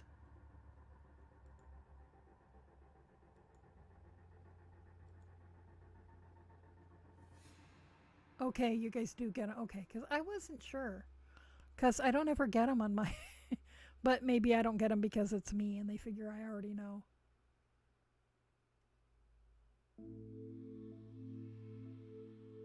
You're getting your collars mass produced for Amazon and you're super excited. That is really exciting. That's very cool. Congratulations. Short sleeves, okay. All you need to do is pick up and knit the ribbing. Nice. Now, is that, what did you knit that from? What kind of, is that cotton? I don't think I ever asked. I see sweaters and I think wool.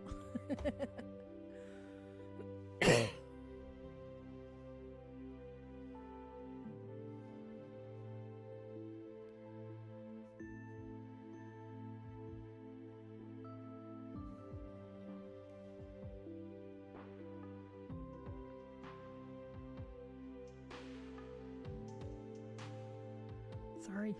I have a text from my husband if my phone will ever open up. Come on. Well, we'll just turn you off and turn you back on. Come on. My poor phone. It's old and it was hot today. It doesn't like that.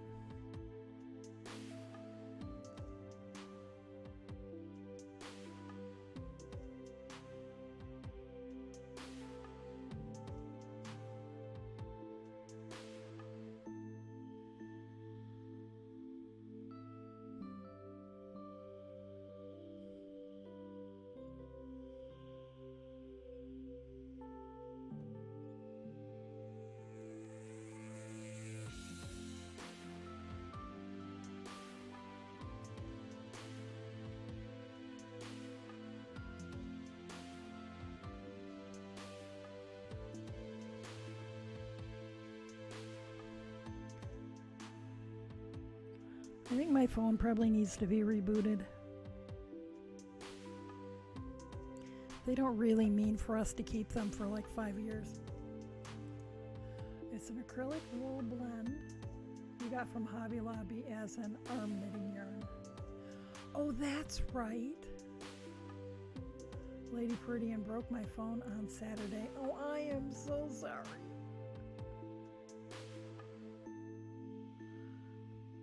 I live in fear of breaking my... They are so expensive. And I can't believe the new phone I want is like more than $1,000.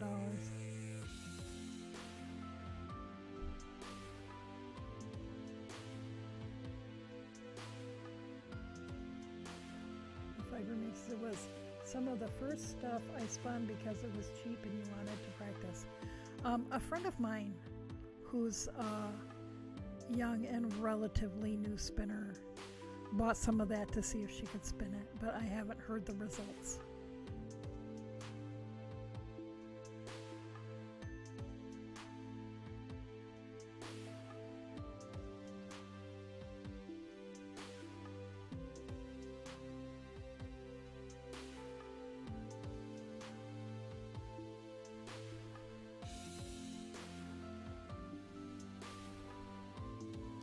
Oh, it smells so good.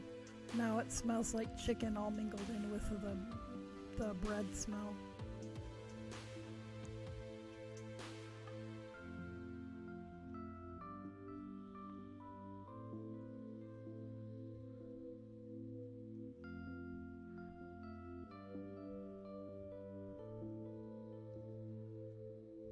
Chicken must be cheaper than other things.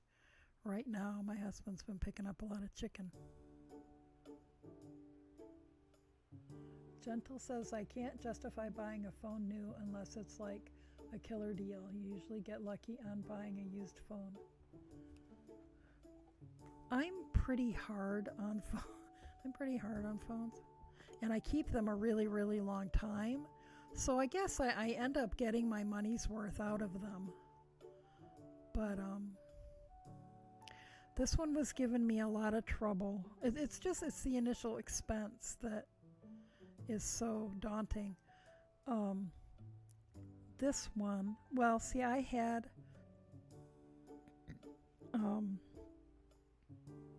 I bought a Galaxy Note 1 right after the Galaxy Note 2 came out, so it was a really good deal. And then I kept that until the Galaxy Note 5 was getting to be considered an older, till the next one was just about to come out.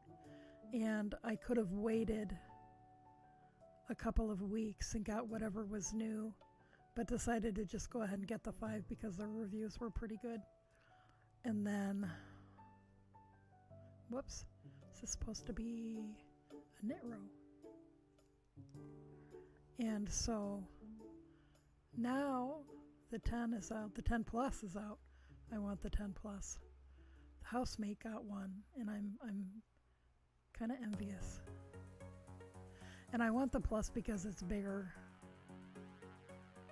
I was looking at the Galaxy Note that folds in half, but the reviews were not so good. People were saying that the hinge was really not going to hold up. But I like a big phone because, you know, I'm old and I can't see so well.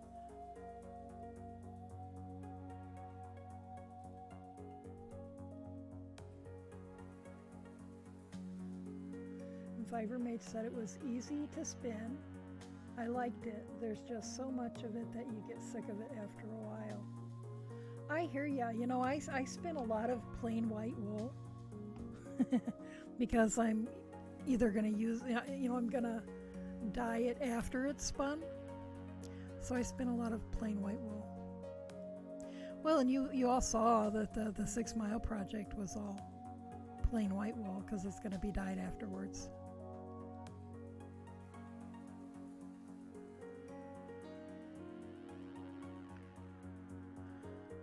Speaking of the 6 Mile project, I need to talk to the team, my teammates. See if anybody knows anything. The fair, our next demonstration would be at the fair in July, but I'm thinking we're going to still be in green. The governor thinks we're going to be in the green phase for possibly a very long time. And in the green phase, no more than 100 people at a gathering. So I guess that means no fair. And then a week or two after that, we do a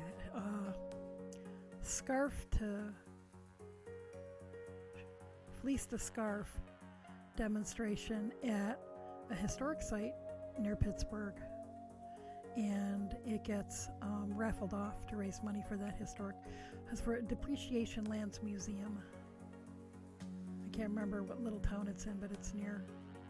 It's on the outskirts of Pittsburgh, and the director is a member of our guild, and so our guild has been doing that for years. And on their website, on the Depreciation Lands Museum website, it says they tentatively plan to open that weekend. So I don't know. You know, it's possible that if they typically get less than 100 people at that event, she may feel like or their board or whatever, may feel like it's okay to go ahead and open and have the event. And then at the farm show in our county in August, we do a sheep to shawl demonstration or fleece to shawl demonstration.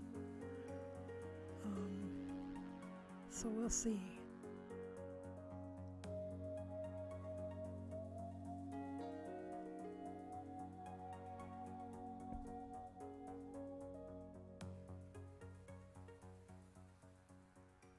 I gotta see how far back it's been. But anyway, what I was getting at, Fiber Mage, is I get you on getting tired of looking at the same thing the whole time while you're spinning if you've got a lot of something.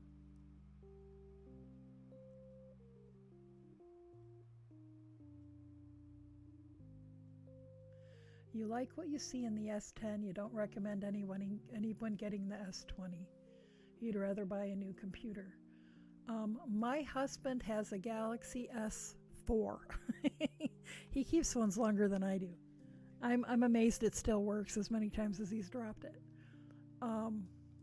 I have been doing the notes. My Galaxies have all been Galaxy Notes because I like having the stylus.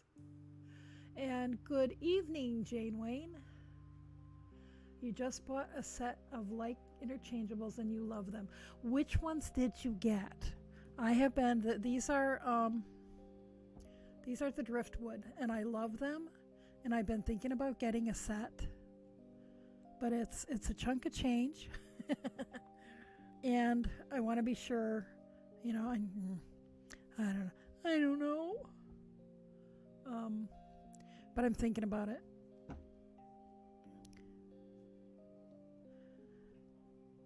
And my local yarn shop, when I asked, only had bamboo in stock. So saved me that day. But she'll order a set of driftwood for me. If it's her fault, I fell in love with the driftwoods anyway. I needed a set of, not double points, I needed a circular needle in a certain size, and she didn't have what I normally would have bought. And she said, you know, people are really liking these driftwoods. And I really like them. They're so smooth.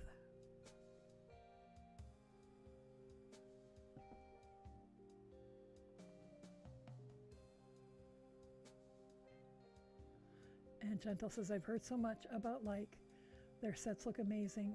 You're just not a fan of wooden tips. Well, I don't know about all of their tips, but the driftwood is wood and resin. So they don't really feel like wooden needles. They're nothing at all like and I always liked bamboo, but they're nothing like bamboo, and they're not like any wood I've ever used. They're very smooth and sleek. I like them a lot. I don't like the double points I have quite as much, but it mostly because they're a little shorter than my preference. But I like all the circulars that I have.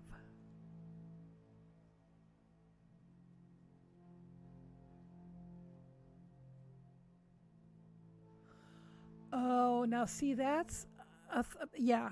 The cables are a little stiffer than, and this is not an interchangeable. This is just a fixed circular. The cables are a little stiffer than I would prefer. I haven't had any trouble with them, but I would prefer that they be more wet noodly, if that's a thing.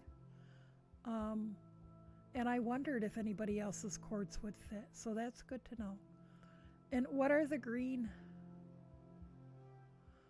Knit Picks green cords like? Are they like wet spaghetti? Or something else?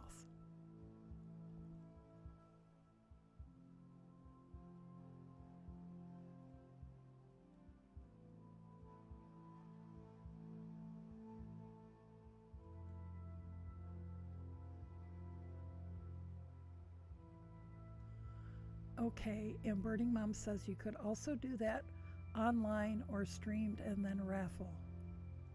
Wait, I missed. What did I miss?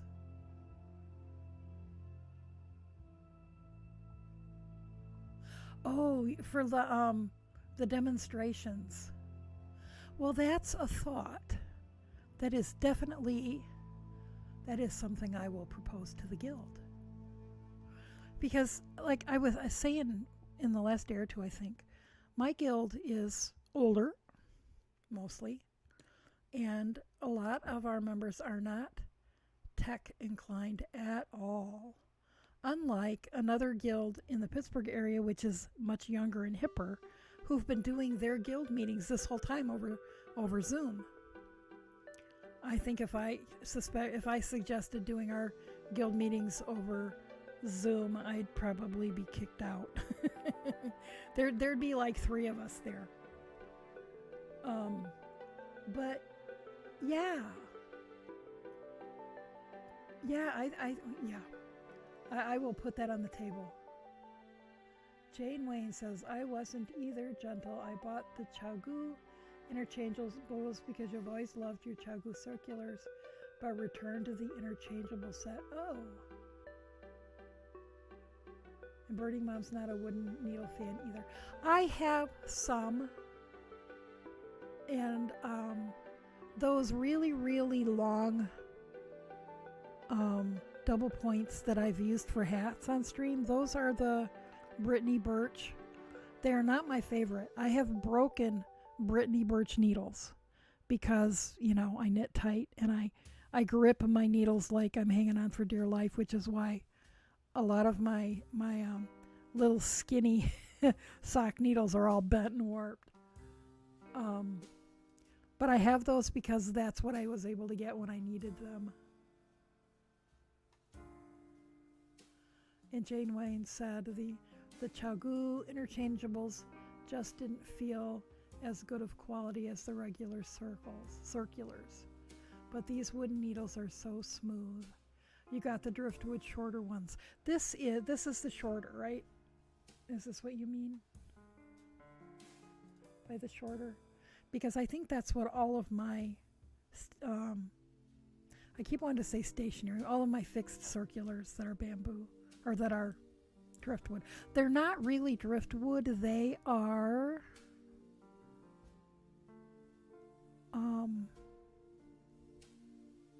I want to say beech wood and resin. And I'm assuming it's the resin that makes them feel so smooth.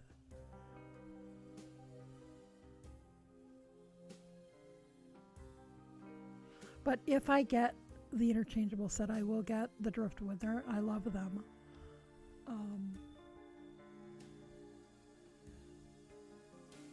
I wish they came smaller. The interchangeable sets generally only go down to like a 3 or maybe a 2. And I'd like them to go down to 1 or maybe even 0. Although I think that Chaogu has a sock set that has smaller sizes, but I just have to suck it up and buy fixed needles for the smaller sizes. And Gentle can't wait for my local yarn shop to have in-store shopping again so you can try their needles. Never had time to travel to the shop. My local yarn shop is open a couple of days a week from 10 till 4 now, but you have to wear a mask. And you have to maintain the 6 feet distance and all that kind of stuff, and no more than 5 people in the store at a time. Although she has a disclaimer that if someone reads lips, to just let her know, and she'll take her mask off. Hopefully they have the like. My first experience with like was their square needles that are metal. And I really liked them at first, but I'm not sure if I think I like these better. These are more comfortable in my hands than the square.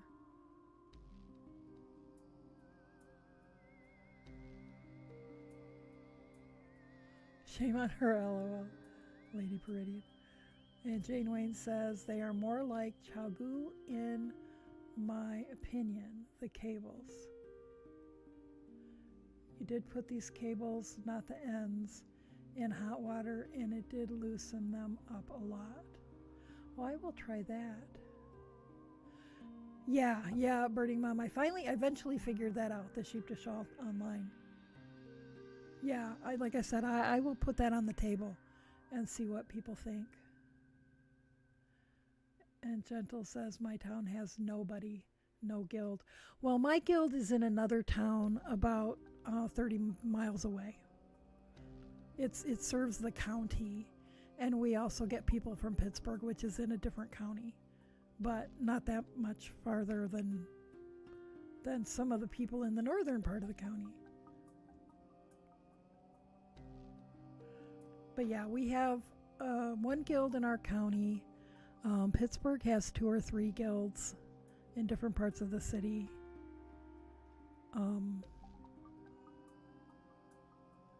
And then I think that overall Pennsylvania has a lot of guilds, but they're mostly pretty spread out.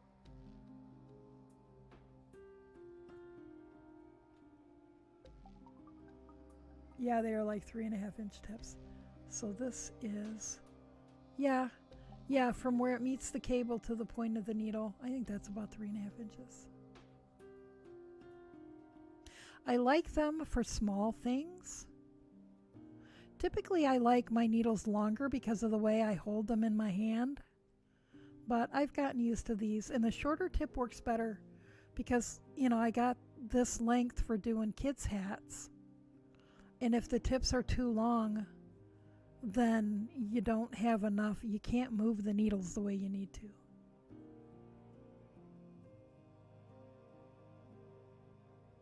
Yeah, fiber mage typically I like, and like for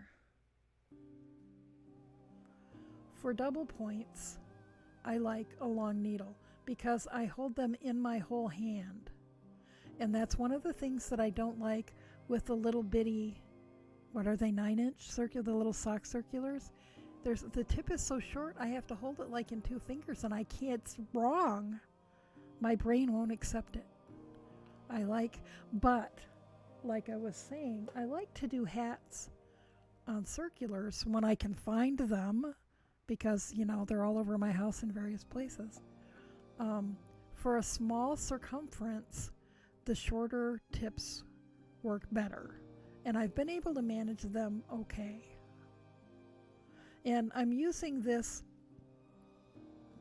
circular on these washcloths so that I'm not using long straight needles and poking you guys in the eye.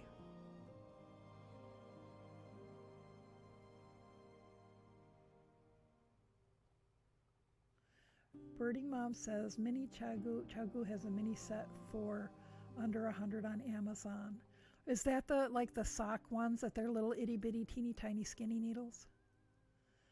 Gentle really want a pair of fixed size 1 for 2 at a time socks, but have to wait. For now, you'll just stick with your double points. I call me old fashioned, but I prefer double points for socks. It just works in my brain. And that's what I always tell sock students.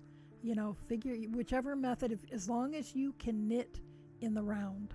I don't care what method you use. If you can knit in the round, you can take this class.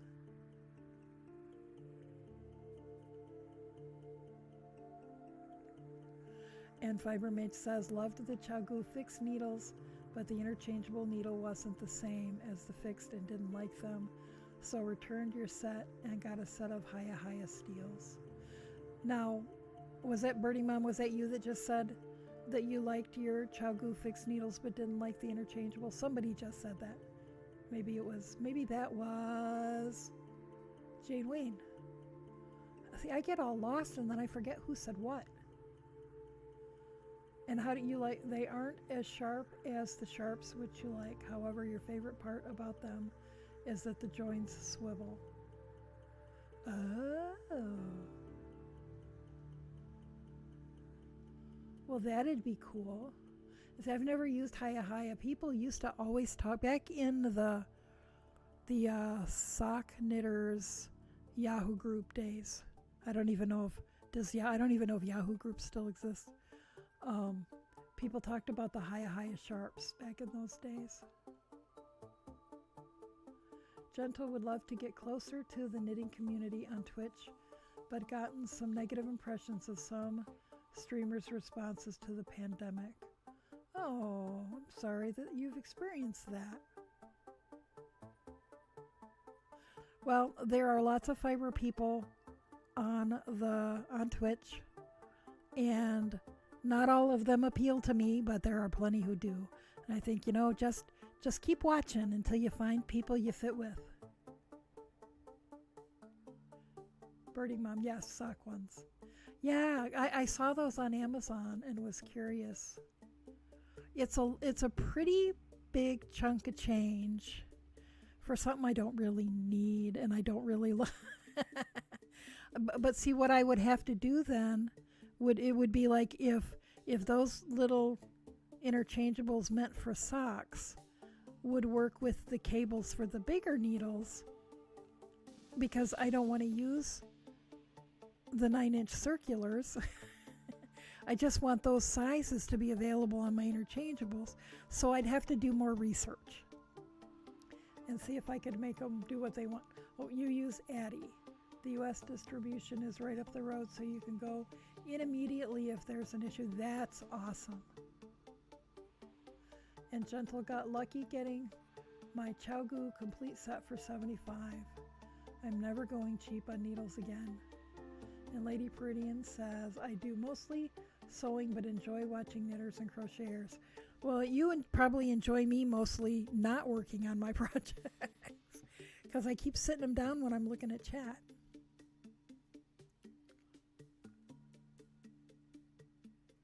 But yes, I am very much smitten with the like driftwoods. And I am grateful to my friend who owns my local yarn shop for pointing me in their direction.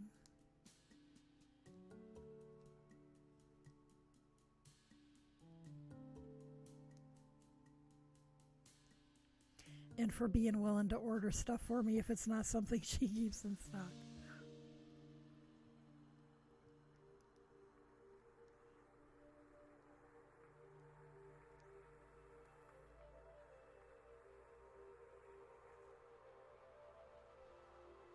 Oh, Gentle says, got a sewing machine last month, but it arrived broken, so now I'm hand sewing masks, but can't do more than one a day. Oh, man. Yeah, but at least they're lovely hand-sewn masks. I love hand sewing. Well, depending. I love things that are hand-sewn.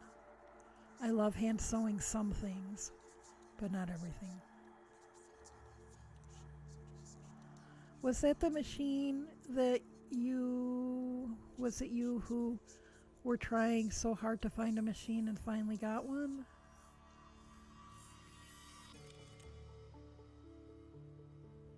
The first one was a disaster, but your boyfriend very appreciates it.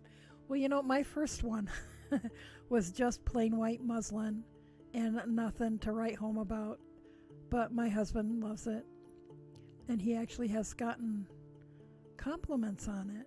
People are like, oh, where'd you get that? And he's like, well, my wife made it. And they're like, that looks so nice. And I'm like, really? It's just white muslin, bleached muslin. Scraps left over from making a apron and bonnet to go with my 18th century outfits.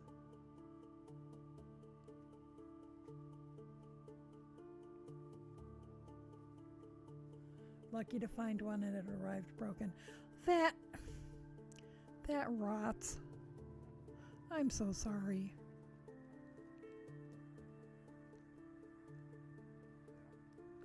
So will they replace it, or are they just going to give you a refund?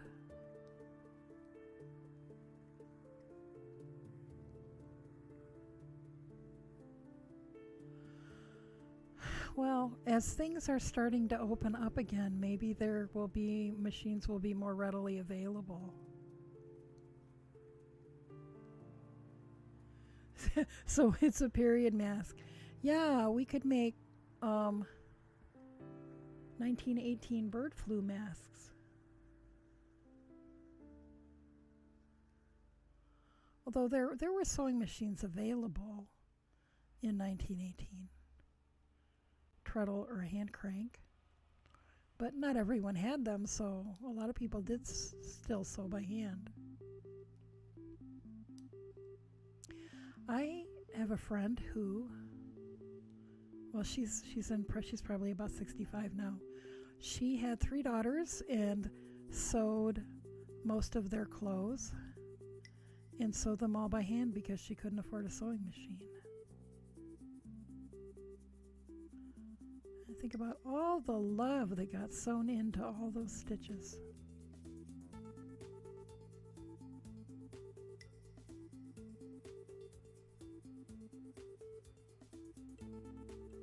Gentle says, I pre-ordered a heavy-duty one on, I'm assuming that's Amazon, on Amazing, hoping it'll become available. Yeah.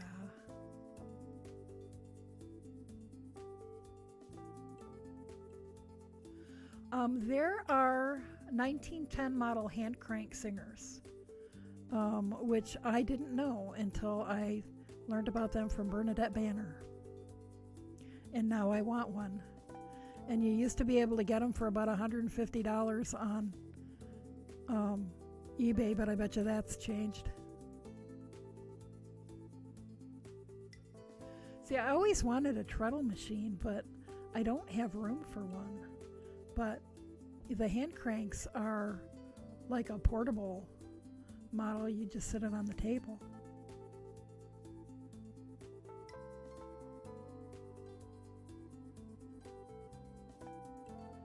And Gentle really wants a Singer Simple 3223 in red, but beggars can't be choosers. I'll take anything.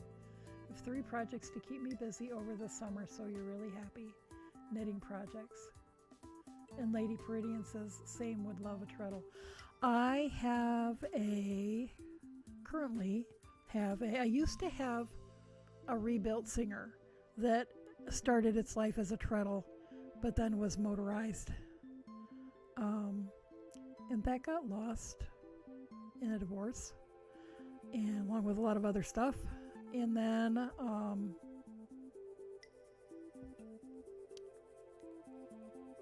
I didn't have a machine. I had borrowed machines for a while. And then I bought how long since? But probably 18 or 20 years ago. But it was just after I moved to Pennsylvania. I bought a Husqvarna, and it was.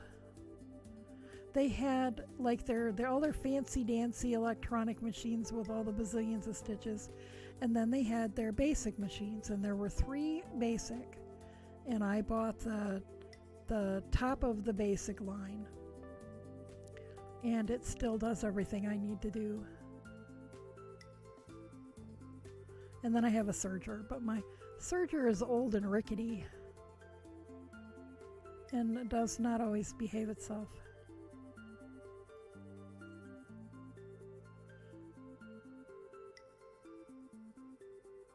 Birding Mom says Singer used to buy and destroy the older ones because they lasted. Also, many were adapted by the owners to run on bands and various engines.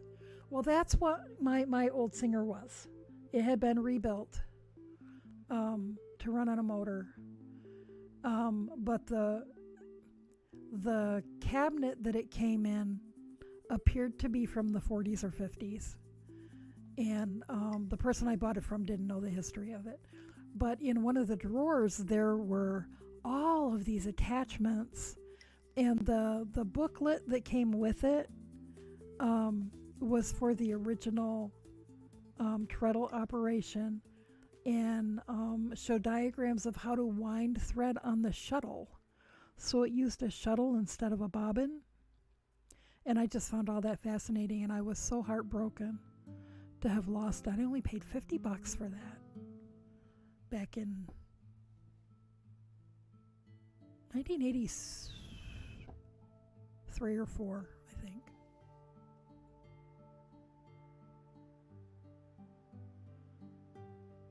Lady Peridian says, but I still use my grandma's sewing machine. It's an all-metal Singer. My grandma's machine was an all-metal Singer.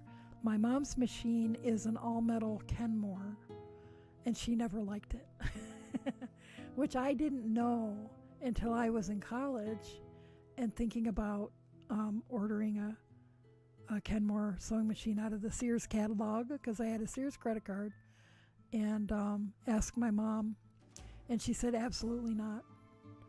That she didn't choose it. My stepfather bought it for her for a surprise, and so she tried really hard to never let on that she didn't like it, but she would have rather had a Singer.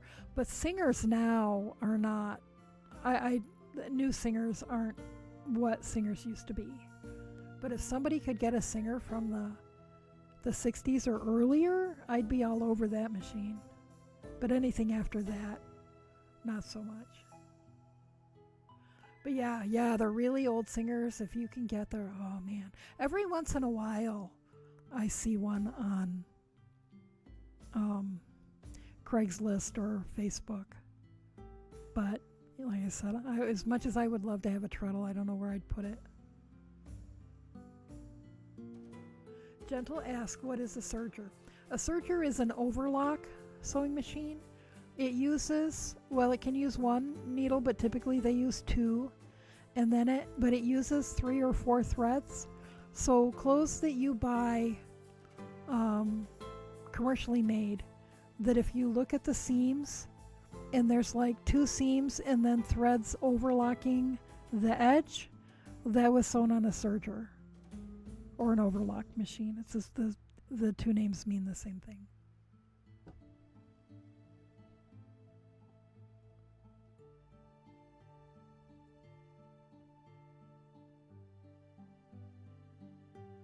And Gentle would buy those old sewing machines to fix up, but doesn't have a car, and they usually come with the table. Yeah, a lot of them come with a cabinet, yeah. Good night, Birdie Mom. It's always nice to see you. I hope you have good sleep and good rest. Or good hanging out with your daughter, whichever you're up for right now. Oh, you said going to bed. Duh. Well, have a good night, and we'll see you later.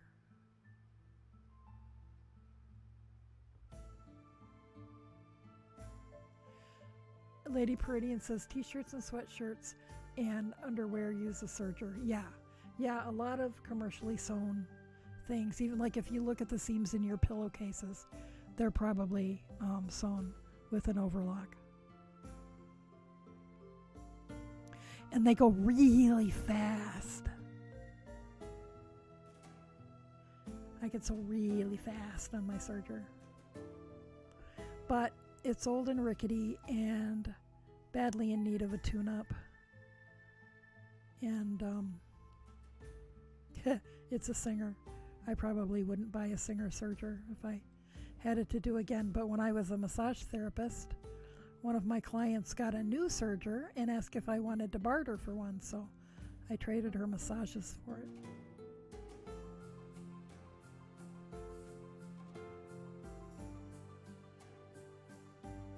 I used to do that by hand, never knew there was a machine for it.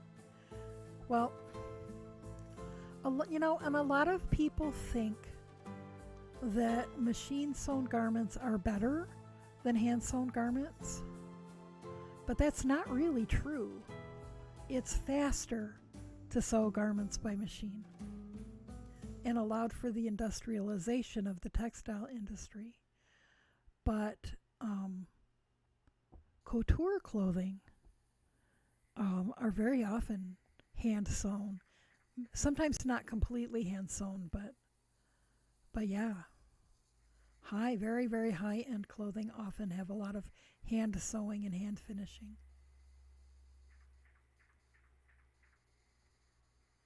And Bernadette, who we sometimes talk about here, when she does reproductions of historical clothing, she does what is called original practice. So if something would have been stitched by hand, then that's how she does it.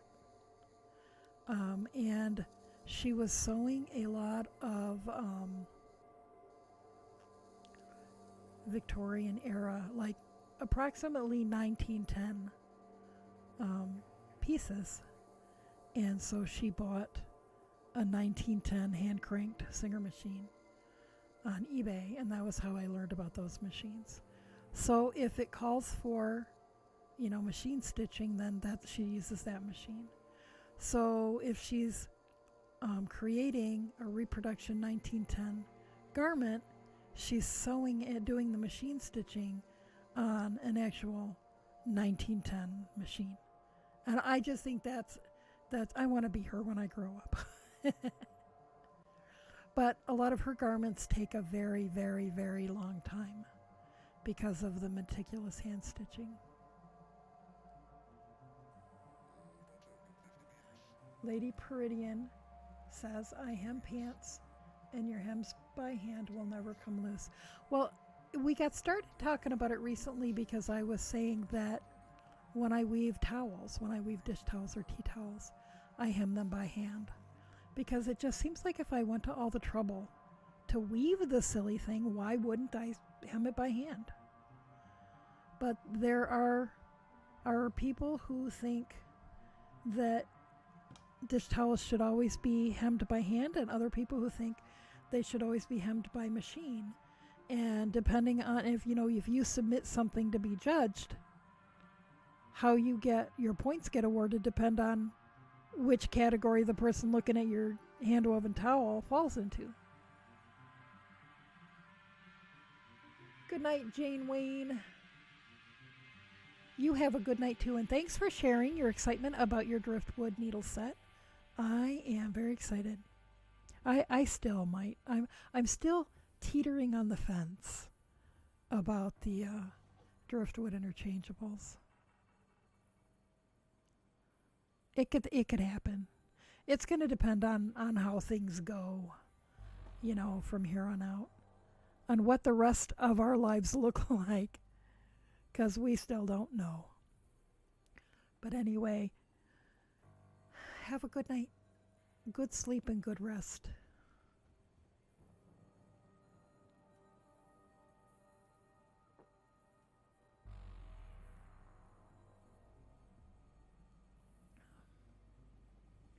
What time is it? Almost 2:30. Oh no, it's after 1:30. I've been streaming for almost 3 hours. I should probably have taken a break by now. Let's knit a few more rows. Knit a few more rows and then we'll take a break. And I'm going to go, after I get up and stretch and go to the bathroom, I'm going to sniff that yummy. I think I did too many rows. I have to take a row out because that should have been a garter row. And it's not. So, after I take this row out and knit a couple more rows, take a break, and after I stretch and go to the bathroom, I might snitch a slice of that yummy fresh bread that is taunting me from the kitchen.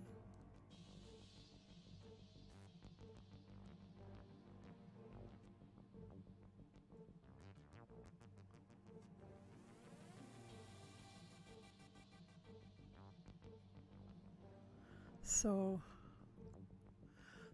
what was it about those streams that was uncomfortable for you, Gentle? Were they getting into political stuff about it, or? I mean, because we do talk about, the virus and the quarantine and how it's impacting us and stuff, but refuse to acknowledge it. Yeah, well, and I can, I know that some people want a COVID-free space and they want to just hang out and not think about stuff like that. But, I feel like, we support each other here. And if that's what somebody needs to talk about, or if that's what I need to talk about, then we talk about it. And I've only had one person not like that. They got all up in my face, and they were clearly not listening to what I was saying. And then they left. And as far as I know, haven't been back. Yeah. You tell them, Fiber Mage. Yeah, it's unrealistic. It's, it's life. It's happening in life. It's impacting all of us in various ways. And some of us have been mostly untouched as far as the actual virus and only been impacted economically or whatever. And others of us have lost people we knew.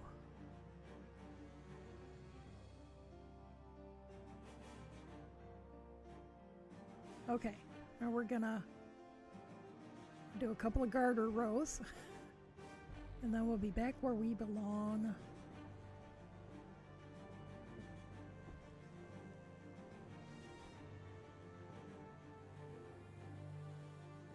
And Gentle says, someone shared that they contracted COVID-19 and instead of giving them a chance to share and talk, probably to a community they look up to, they got an instant ban. Holy crap.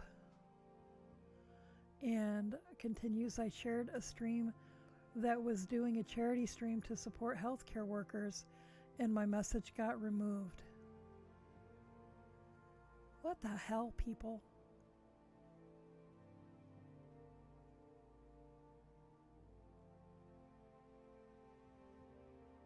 Yeah, I don't understand. I really don't understand a lot of people's attitudes. Like I said, I figure this is impacting all of us. And I'm not here to be a celebrity. I'm not you know what? If you guys want to promote yourself or other streams that you think are doing good things, have at. Go ahead. You have my permission. Post links. Well, posting links is allowed until it gets abused by trolls, and then I may have to moderate it. But, and we're here. I feel like we're here to support each other. You guys have supported me. I hope that I have supported you. If you have shit you need to talk about, talk about it. This is a safe space. I mean, obviously, I don't know who all's here or what all their opinions are. But as far as I'm concerned, you can talk about what you need to talk about. As long as you're not talking about, hurting other people. That's what my philosophy is. Do what works for you so long as you're not hurting yourself or anybody else. And if you need to talk about stuff, then talk about it.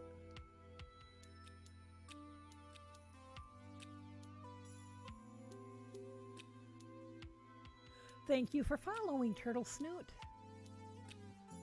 Follows are always appreciated. Welcome to our community.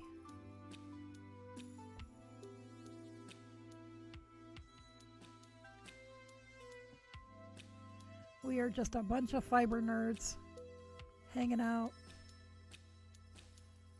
having the occasional philosophical conversation, taking care of each other as best we can.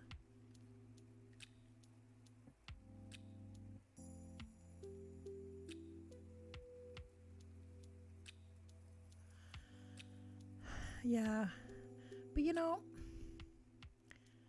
there are people whose content I would really enjoy, but there's something about how they handle their stream or the way they talk, the way they speak, the things they say that just doesn't click for me. And so I don't go. But I've noticed the same thing. I've been working in this local art gallery for 10 years. I've gotten to know a lot of the artists. And of course we get, some artists wander away. We get new artists in. But I've gotten to know a lot of them over the years. And I've gotten to the point where, and most of our artists are really good people. But we've had, a few who were prima donnas and who would throw temper tantrums. And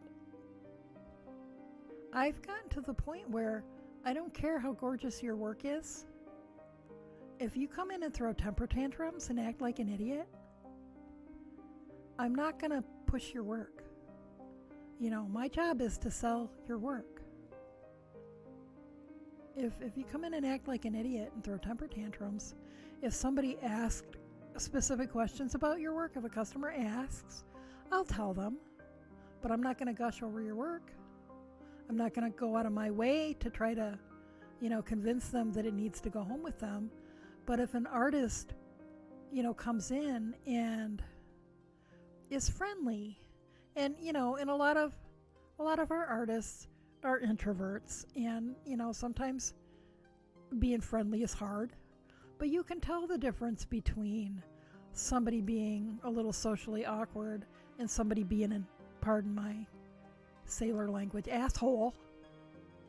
You come in and you act like an asshole, I am not going to go out of my way.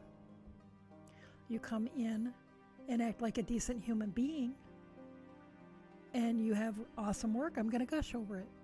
Do everything I can to help other people see how much of that they should love it too, and consider taking it home. But I don't know. People's temper tantrums get old, and the only reason I would ever ban somebody is if they're being abusive in some way or they're violating terms of service. If they're just obviously trolling in a malicious way, you know what, you're out of here. If you're trolling in a way that feels like that's how you show affection, then that's different. I mean, I know people who the only way they feel like they can show affection is to tease. But, you can tell the difference. There's a difference in the way it feels.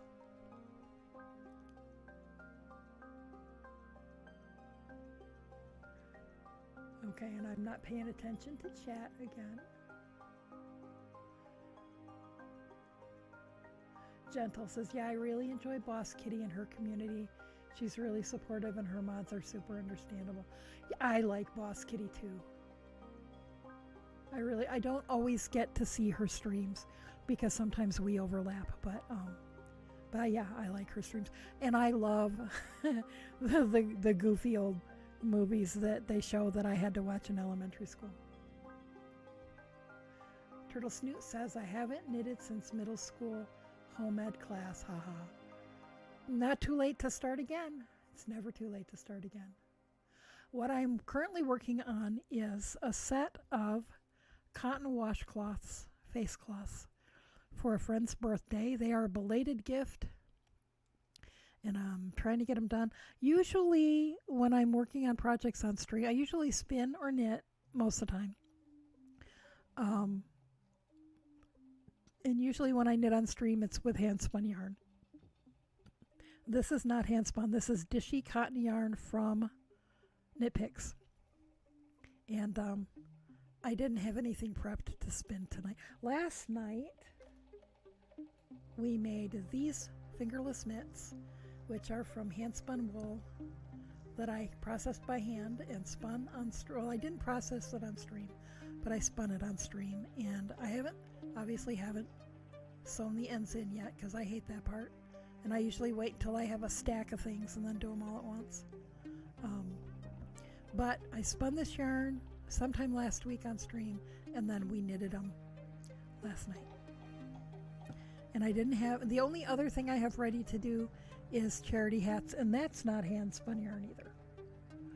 But someone donated some yarn for me to do charity knitting with. So I have this hat, and am working on this hat. Speaking of, I was going to say speaking of wooden needles, but these are bamboo. I started working with bamboo needles back in the early 80s because they felt so much better than the aluminum needles that were commonly available at that time. You know, like the boy needles and the Susan Bates or whatever. And I still have a bunch. I have tons of size 6 pink double points that are either Susan Bates or boy, I forget which. And I use those for mitts, but yeah, the old, and I've got tons and tons and tons of old aluminum needles, but they're not my favorite. Gentle says, I'm extremely socially shy, and I'm glad my boyfriend is supportive and pushes you to go out and talk to people. He understands it's really exhausting for me to talk to people, but he's really supportive of your social skills. Well, you are welcome to hang out here and talk to us. I think for a lot of us, it's easier. And see, I can get up in front of a group of people and talk, but to mingle at a party is excruciatingly painful. I can do small groups, or I can speak in front of large groups, but to mingle is awful. And if I have, like at the gallery where I work, if the counter is between me and I can talk to customers all day long. But if I have to be on the same side of the counter as they are, then it becomes much more difficult. And I'm not sure I understand what that mechanism is. I guess I feel like I'm protected behind the counter. Fiber Mage says, well, friends, I've been away since 4 a.m. It's now almost 11, so I'm going to go crash. Well, sleep well and good rest, Fiber Mage. We'll see you the next time. Turtle Snoot says, I have started making soap, so the word washcloth caught my eye. I want to switch from plastic sponges and puffs to something eco-friendly and washable. Not selling, but love watching people knit and make things. I make soap too. I started making soap in the early 80s and made much of my living selling soap at festivals and shows through the 90s. And I still make some soap, but not a ton. I make enough to sell locally. Once I get my shop for my fiber stuff online, I'll probably put a little bit of soap in there too. But I have periodically burnt myself out on soap making and then stopped for periods of time, and so I have not been making much the last couple of years. But my boss keeps poking at me to make more soap. So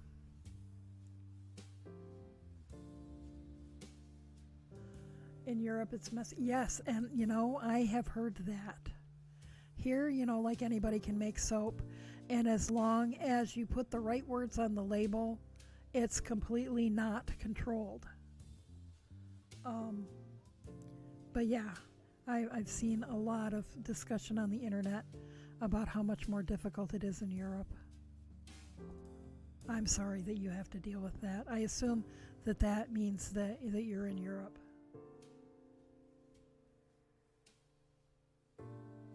Yes, and it costs a lot of money. Yeah. Now see, if I wanted to make, if I made a soap and I wanted to sell it as being a treatment for eczema, then I would have to have it tested and approved and pay all kinds of fees and stuff. But if I just call it soap, I don't have to.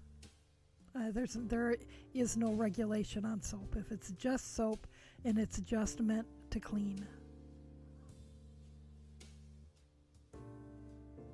Okay, alrighty. I said I was going to take a break. So,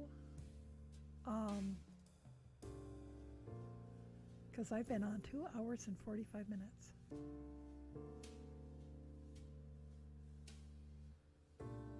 Gentle says, I need connections to Sheep Farm for those fresh wool yarn. Well, I've got some fleeces, and actually that dark gray yarn that I was knitting the mitts with last night, that's from local sheep. I had to wash all of the lanolin and barn stuff out of it and card it and blend the sparkle in and spin it. Gentle, are you interested in learning to spin your own yarn?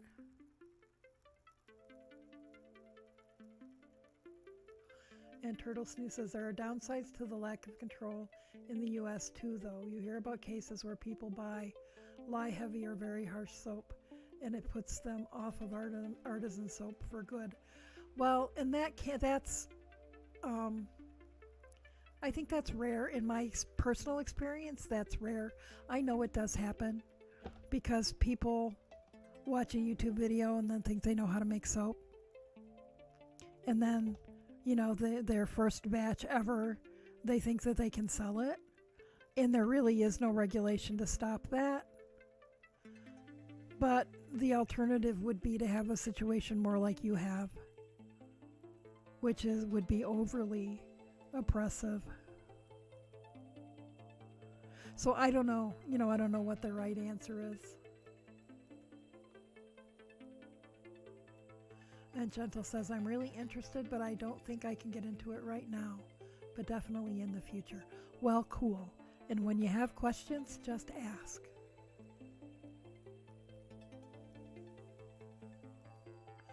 And Gentle says, people don't understand. There's also chemistry involved in soap making. It's not just adding scents. Well, and that's where people think of soap making as melt and pour. You buy the melt and pour base, which in many cases isn't even soap, it's a detergent base. And then you just add colors and scents. And you can use it right away. And then they decide they want to make cold process soap, and they don't really understand that it's all that's chemistry. You mix together an alkali and a fat, and if you do it in the correct percentages at the correct temperatures and stir it just right, you get soap. And if you don't do it right, you get a mess that might be just annoying or might be dangerous.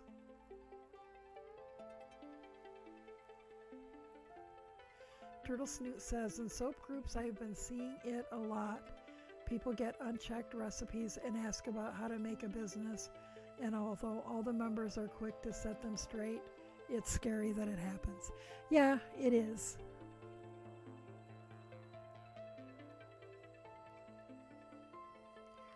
It is. But, like I said, and I've been making and selling soap for like 40 years. And, selling at a lot of festivals and fairs and other venues. And I really haven't come into contact with it. I do believe it happens. I know it happens because I've talked to people on the internet who didn't know what they were doing and were setting up a business. But I don't think dangerous bars of soap being sold is as common as some people want other people to think.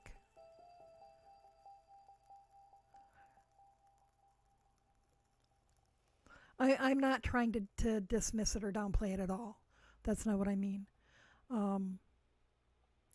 However, I have seen people go the other direction where they try to scare people because they're trying to drive away competition that they don't want.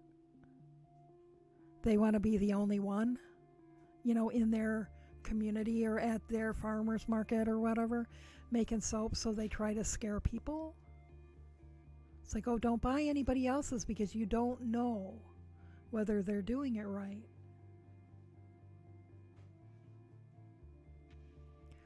But yeah. And there is so much good information that bad soap is a lot less common. The good information, so much more good information is available now than it was when I started making soap. There weren't any recipe. You had recipes that had been handed down for generations. We didn't know anything about saponification values or what were the best temperatures to use or anything like that. The first soap I ever made was with grocery store lye that was meant for opening drains and vegetable shortening. It was awful soap. It wasn't dangerous, but it wasn't good soap. But those were the materials I had. I was making soap a long time before it started being easy to get good supplies. And now it's very easy to get good supplies and good information. So it's a much better time to be learning to make soap now than it was when I was. It's a much better time to be learning to knit and weave and stuff than when I was learning, because we have the internet and we have YouTube. And while not all the information on YouTube is good, there is a lot of good information available. So anyway, I'm going to take a nap. Right, I'm going to go take a nap now. I'm going to take a short break and stretch and use the bathroom and go sniff that bread. And I should be back in about 10 minutes.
I decided to snag a piece of bread. Such a tease. Oh, it came out so good.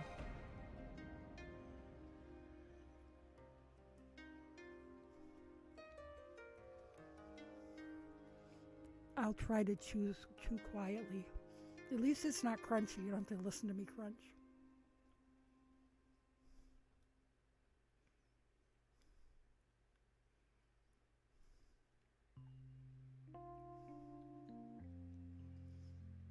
Yes, a short 8-hour power nap. I really do need. Well, I've been sleeping 8 and 9 and even 10 hours, but I'm having trouble falling asleep. And I'll go to bed and toss and turn for 3 or 4 hours. And then when I finally do fall asleep, I'll wake up every couple of hours and be wide awake. And it's gotten really annoying. This has been going on pretty much the whole time. Well, I've been home since March 15th and pretty much that whole time. And I'm assuming that even though I don't feel particularly stressed about things most of the time, it's probably stress related. And yes, it's late in the U.S. It's 2:09 here in the eastern part of the U.S. where I am. Let's see, scroll down. 1 a.m. for Gentle. Turtle Snoot lives in Latvia. Very cool. Yes, it's a little after 2 a.m. for me. It's 9 a.m. where Turtle Snoot is. Taking a break from writing a huge paper. And Gentle finished with her semester so she can finally lay back and finish some projects. And Turtle Snoot says I should probably get back to it. Still have a few days to send it in, then 2 presentations on at the beginning of June. Then you're done with school and no idea what to do next.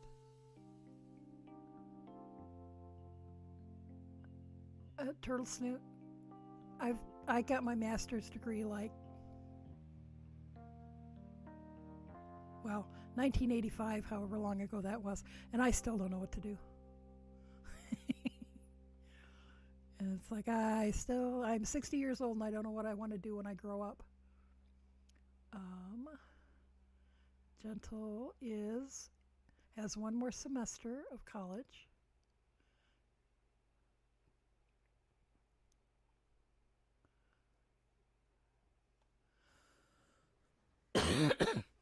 I went directly from my undergraduate to graduate school. And so it took me 5 years to get my bachelor's degree because I changed my minor and I changed my curriculum partway through. So it cost me an extra year, which was okay because I liked school. And then I went directly into graduate school and it took me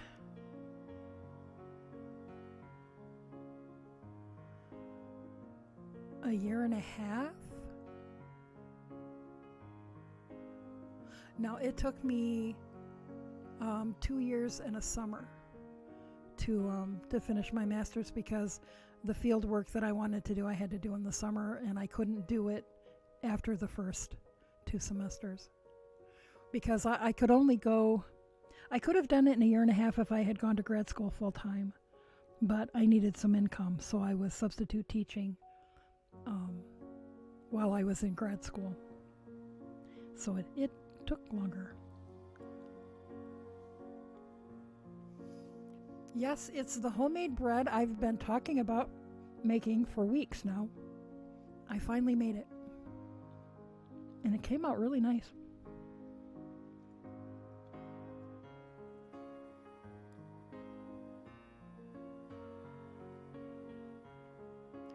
You shudder at the thought of the final papers for your master's degree? Fortunately, my master's degree, I had to do field work and then write a paper about my field work. I didn't have to present the paper or defend it or anything. It was not It was not big and scary. But I've had other friends who didn't finish graduate school because they couldn't get through the defending of the paper. And I'm really glad that my program didn't require that.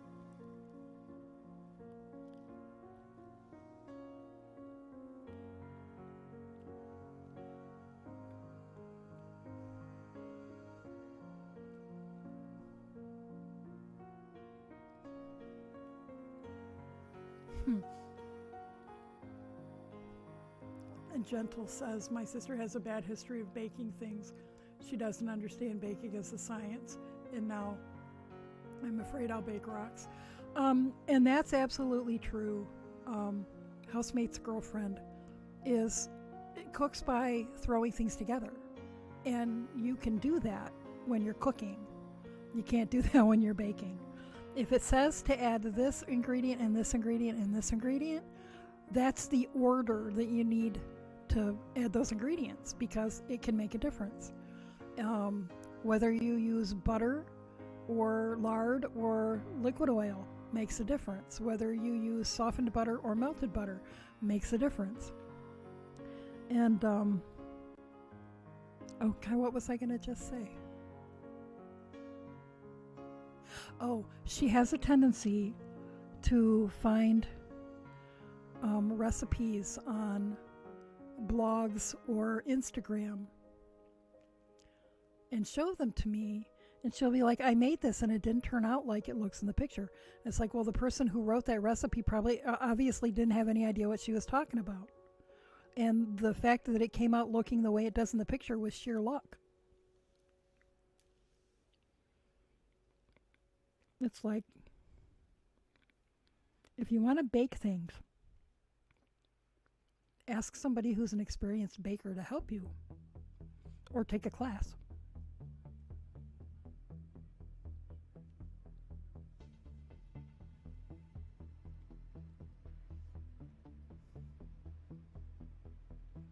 And Turtle Snoot says, haha, my mom tries to put all the vegetables in her cupcakes and then wonders why they don't bake or rise normally. And muffins. Yeah, yeah. Yeah, you put all the vegetables in there, it's going to make them very dense.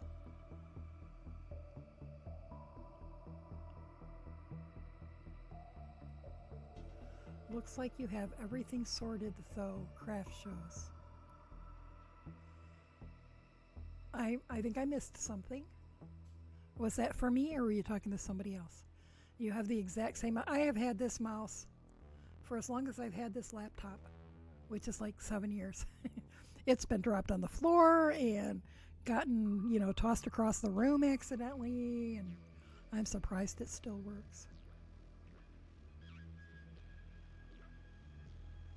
Most of those yummy and 5-minute crafts recipes are just made in content farms for views. Most of them don't work at all. I have heard that.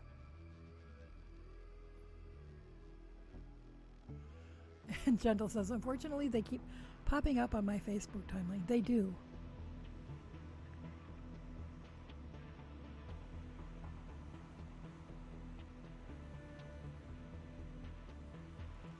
I'm almost finished with my bread, and then I'll go back to knitting. It's a great mouse. Yours has cracks and still works.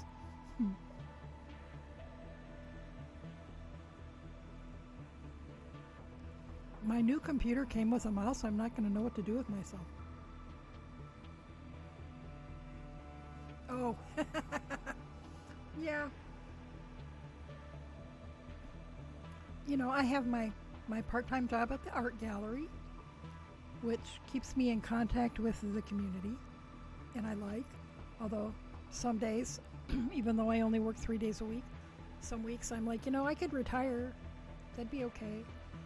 And I volunteer places that have to do with spinning and weaving and knitting and stuff, and shows, shows and sales, but there are other things that I still want to do too. There's so much.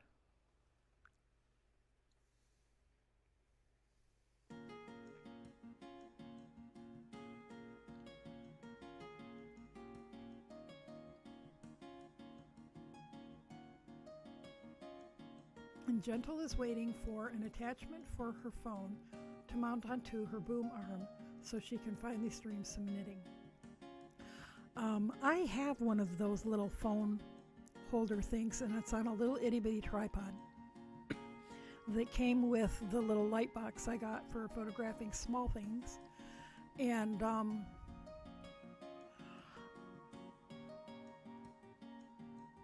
I forgot what I was going to say. Oh, yeah, if I'm gonna, if I decide to try using the phone as an additional camera, I'm gonna have to figure out how I'm gonna do that.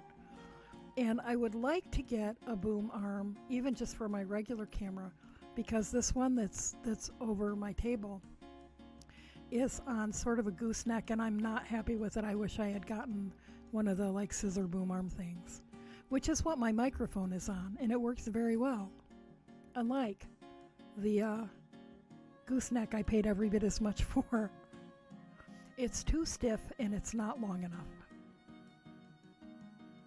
But the too stiff part is the worst part.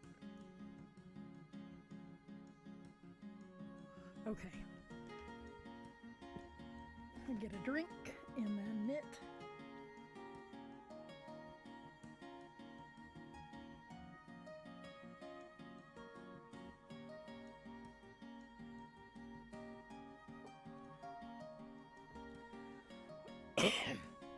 And it's too warm. My iced coffee is tepid now.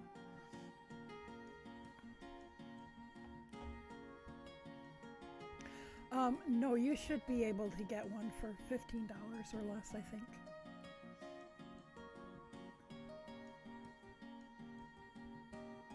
The one that my mic is on came with my mic, so that was cool. And I thought about getting the same style for the camera, and then ended up thinking, wait, but you know that gooseneck, if I'm just using it for overhead, that gooseneck would work really well. Well, not as well as I had hoped.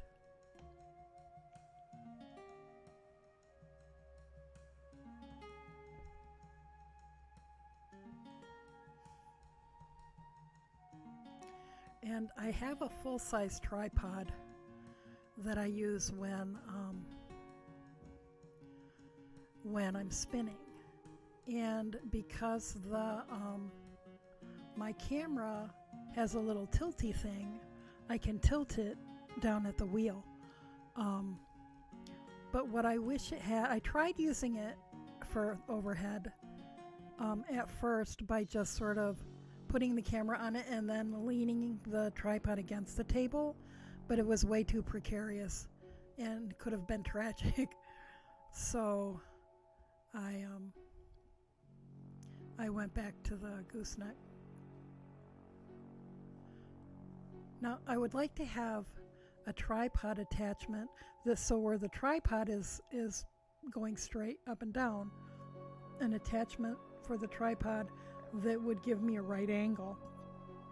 So the tripod could be standing on all three legs and then have that like an arm coming across that I could use to point the camera down. So I have to look and see if I can find anything like that. Turtle Snoot says, it was nice coming here and chatting. Have to go write that paper so I can finish school. Take care, everyone. Good luck with your paper and good luck with your graduation and with life choices.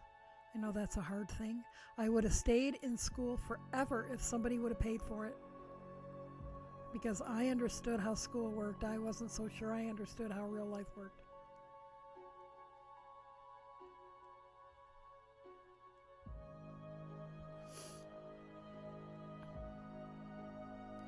But Gentle, I think when I was looking, now see, this might have changed since all the prices of all the streaming stuff went up after, quarantine.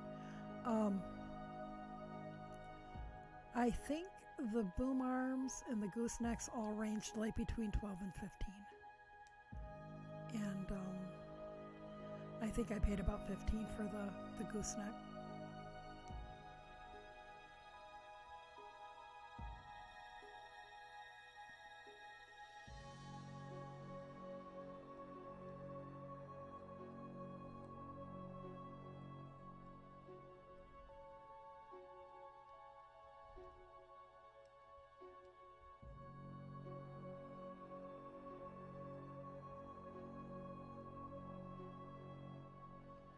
Oh, what the heck? I did it again.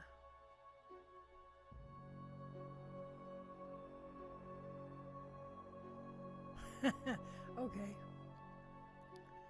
Take some rows out.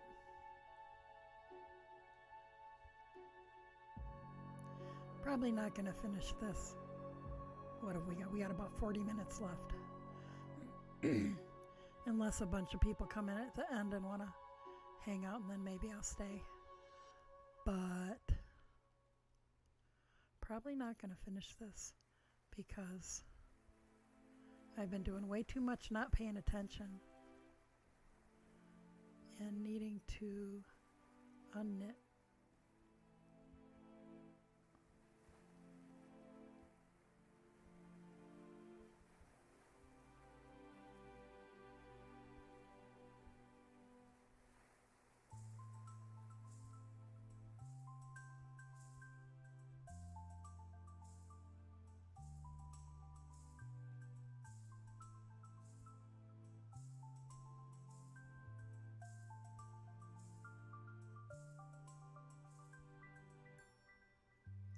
Might get a second boom arm just to have the condenser mic and the webcam hanging at the same time. Yes, exactly. My mic is on the boom arm, and it's not hanging from overhead. It's the scissor arm thing, and I usually have the mic because my experience with microphones was in radio, and I'm used to having the mic kind of at chin level or lip level, and so yeah, that's just what I'm used to. So that's why that's why people keep telling me that I have a radio voice when I stream. It's because to have a radio voice, you put your mouth right almost touching or even touching the microphone, talk relatively softly, and crank the volume on the mixer up. And that's why it sounds so different than people who sit farther away from their mic. And I also have a really good mic, which I had for voiceover stuff. I probably wouldn't have bought this good of a mic just for streaming. I started out streaming with just using the mic on my laptop, and everybody said that it was hard to hear me and I sounded far away. And then I was like, oh hey, I have that other mic.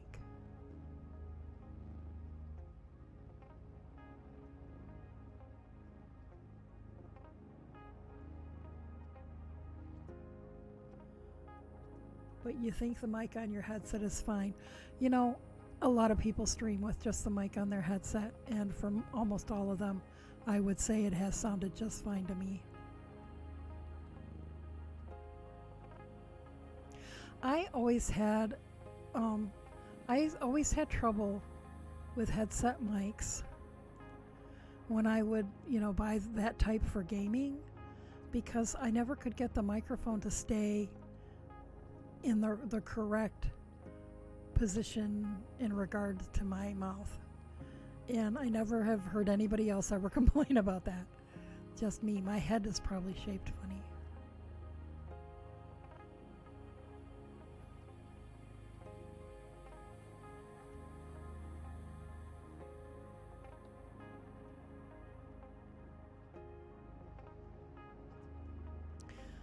But yeah, and my headset that I use on my computer doesn't have a mic. But I have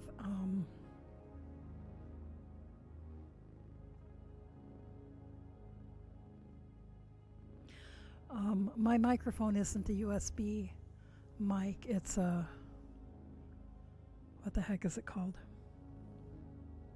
I should know this. I used to work in the industry.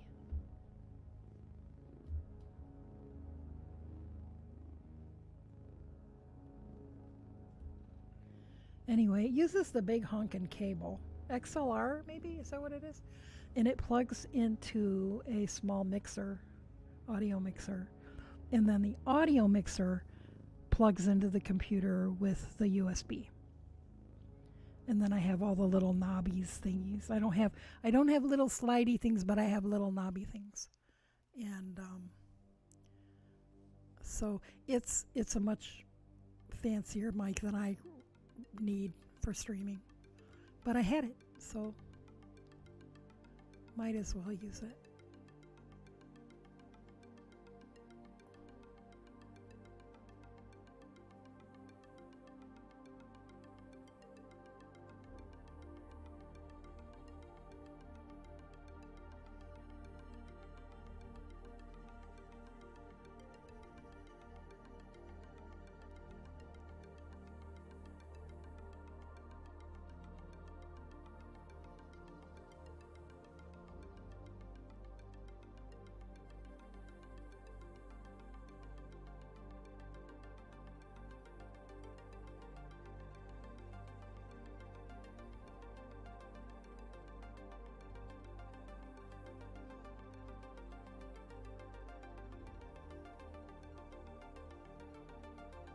And Gentle says where I can mount the arms limit what I can buy. Absolutely, I'm in that same situation. And so it kind of sucks having to reposition every time. Yes, I have to completely reposition everything when I go from spinning to knitting. I'm hoping that when I get my new space set up that hopefully that won't be as much trouble. But I also hope to have more than one camera, so I can have an overhead camera like this and then also have a camera pointed, you know, that I can aim it on a boom arm or something, so I can aim it at the spinning wheel or other thing, or at the loom. So we'll see, you know, because I hate having to spend so much time arranging things and testing to make sure the things I want to be in frame are in frame, and the things I don't want to be showing, like my dining room table that has stuff piled all over it. I don't want that to be showing. So I have to spend, if I'm changing my setup, I have to spend a lot of time doing that before I stream.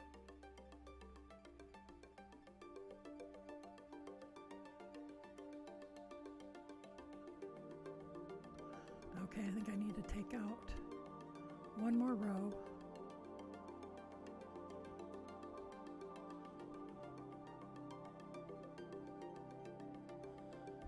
And Lady Peridian is heading to sleep. Thanks for coming and hanging out with us. It was nice seeing you this afternoon too. And once again, I love your cushions. Can't wait to see them in use. Assuming, you know, that we get to see them in use, or at least see them finished. And good sleep and good rest. And we'll see you soon.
I like this song.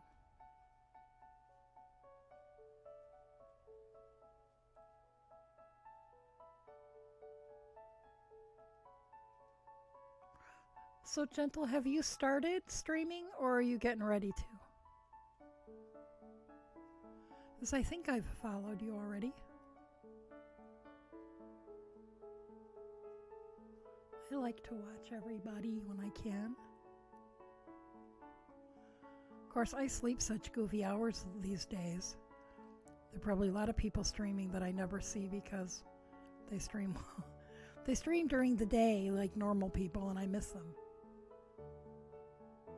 But oh, that's right. That's right. I did see you. I did see you doodling.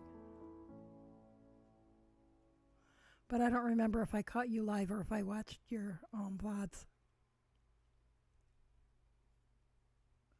Waiting for a laptop cooler. Yeah. My laptop cooler did not last as long as my laptop. It gave up about a year ago. And I bought them together. Something like 7 years ago. And the laptop is still limping along. But I know that I would not be able to stream and game at the same time on it. So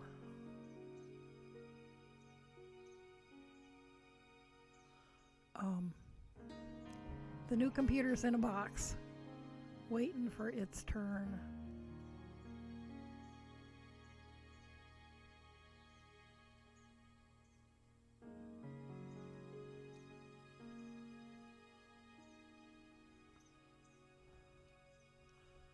Okay, I think I'm in the right place now.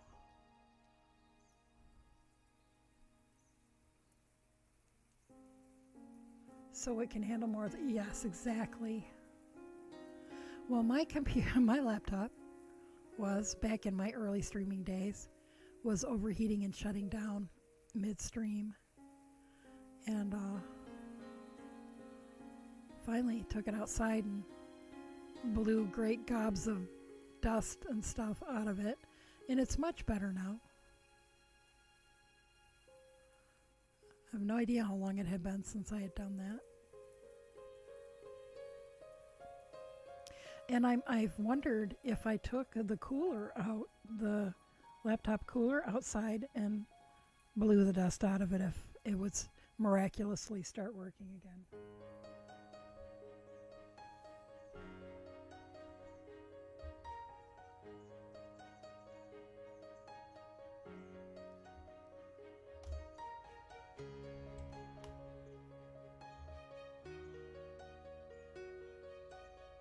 Huh.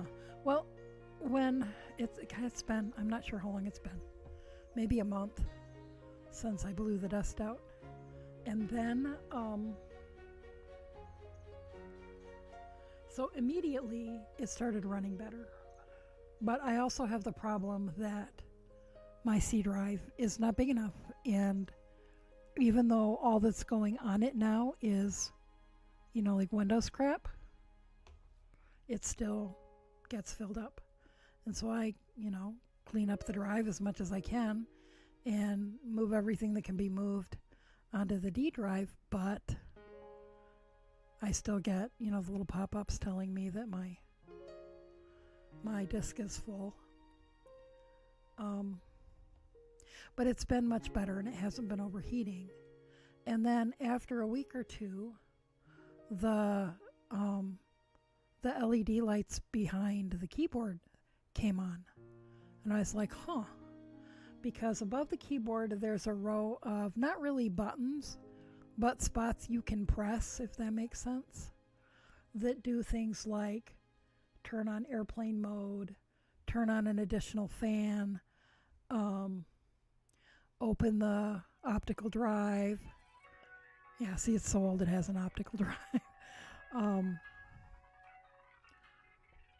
What else does it do? And turns the lights behind the keyboard on and off. And those hadn't worked in a long time. And the lights behind the keyboard hadn't worked in a long time. I'm talking a year or more. And so then suddenly, a week or two after blowing the dust out, it started working again. The lights came back on. And then a day or two ago, my computer kept trying to open Windows Media Player. The thing would pop up, and the optical drive would open. I'd be like, what are you doing? Well, and now I just noticed that I can, now those keys work. Or those places you can press. So what the heck? See, my computer knows. It sees those boxes with the new computer. And it's worried it's being replaced. It won't be, it's not really going to be replaced until it no longer works. Because my Silhouette cutter is upstairs and I'm not lugging the big, not lugging the desktop computer upstairs to use the Silhouette cutter. And also the laser printer is upstairs. I have a laser printer that just prints black and white for certain things. And although I might be able to, once I get the table and everything set up, I might be able to move the laser printer down here. But there's nowhere down here for the Silhouette. It has to stay where it is. And also, I paid to upgrade the software for the Silhouette, and that's on this laptop. And I have no idea where the key code or whatever it is for that is. So I'll just keep using that on the laptop.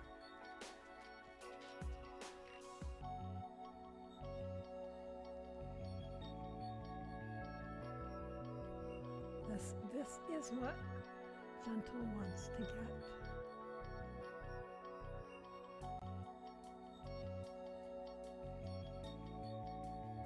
Oh yeah, that looks like a good idea.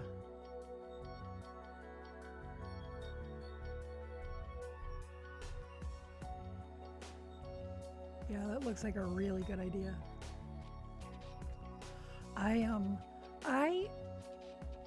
For now, I'm using things that I can clamp to the table. But once I get the new table here and set up, then I can decide if I need to continue to do that or if something standing like this would work.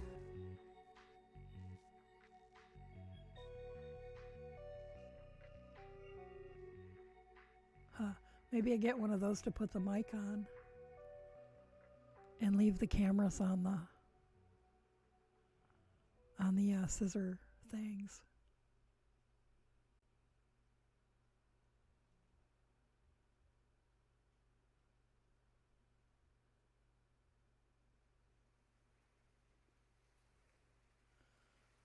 Very cool. Oh, now there's more things my computer opened up all by itself. I'll close those.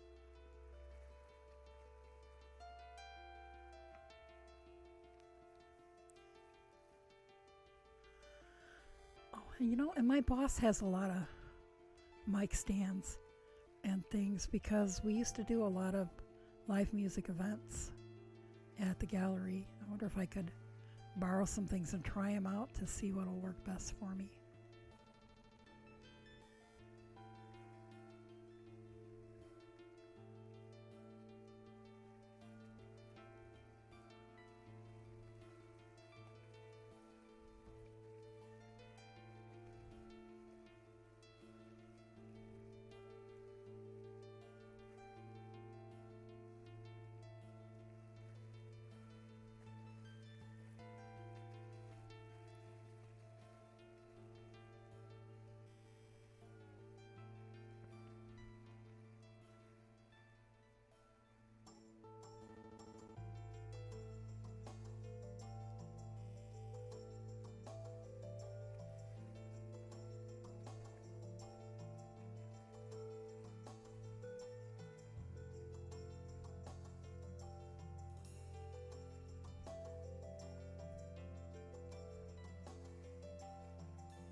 And Gentle says, screw it, I'm ordering it. You go.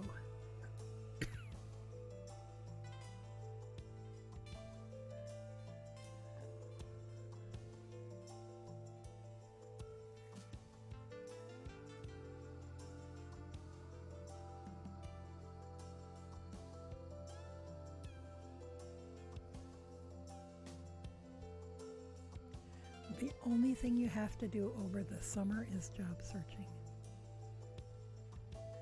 I hate job searching. I'm glad I don't have to do that. I hope to stay where I am until I retire and never have to job search again. And then once I retire, I would like to do more shows or fairs or, you know, stuff that I can't do now because I can't really ask for very many weekends off since Friday, Saturday, and Sunday is the only time I work. And I have wanted to, I wanted to be a Ren Fair vendor, but you know I can't. Well, and my boss said she didn't want to stand in my way, and she would deal with it. She'd work with it. But that's 7 weekends. Well, 6 weekends. The one I'm looking at would be 6 weekends, and that would be really hard for her.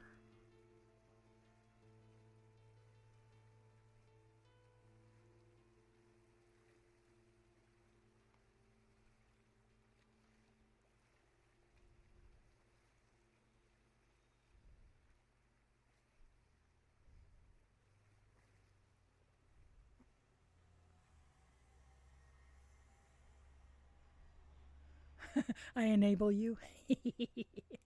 Yeah, that's been said before. You know, do what makes you happy. If it's not going to cause a hardship in your life or a hardship for your family, do what makes you happy.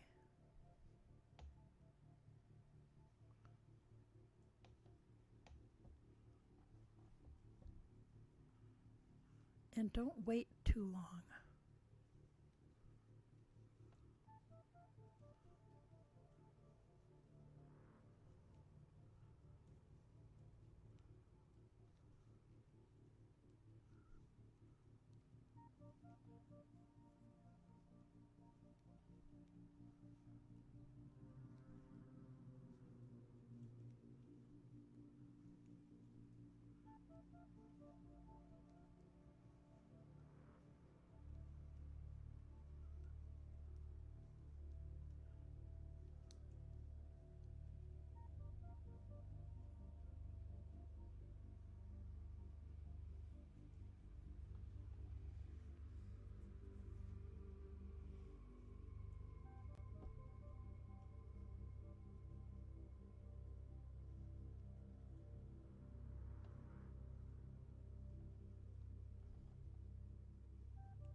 Yeah. It's like we often get quiet this time. Well, we often get quiet like a half an hour earlier than this. Everybody's winding down, wandering off to bed.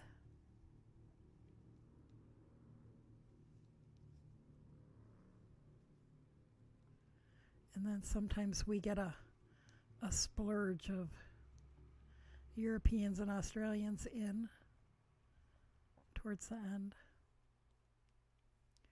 I haven't seen Mousie in a little while. I wonder what she's doing. Speaking of, well, she's not Australian. She's from New Zealand, but still. out that way. Well, I always envisioned New Zealand being a lot closer to Australia than it is. I actually looked on the map and was like, wow, that's a long way away.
Anybody got, excuse me, any last minute things they wanted to talk about or any last minute friends? Friends, jeez.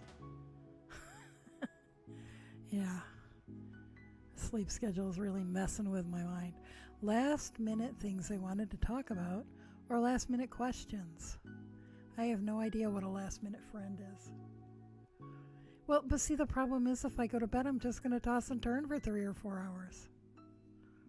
So I'm actually going to, when I get off stream, I'm going to eat that piece of chicken that's waiting for me in the kitchen and some more bread and some whatever vegetable that was, and watch some other stream and wind down for about an hour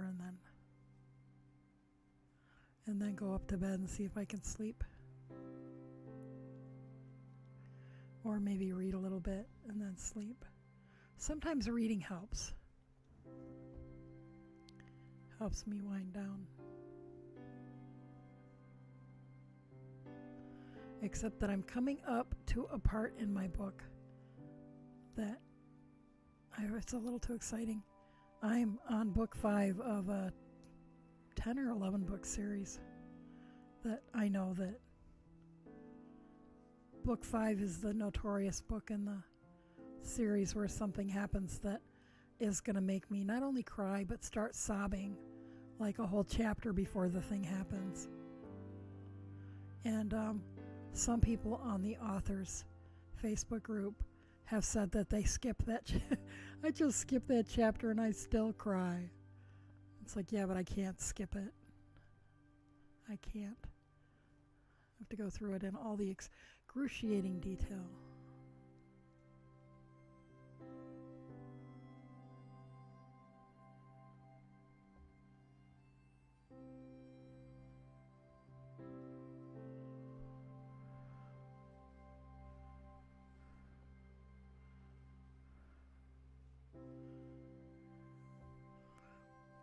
Although the author just released the first book in her newest series, and she's promised that she has no plans to kill off any main characters at this point. She says sometimes characters go rogue and they won't behave the way she intends for them, and so she can't be held accountable for what might happen in those cases.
One, 2, 3, 4, 5, 6, 7, 8. Not too terribly. I got quite a bit done, considering how much I didn't work on it.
Okay.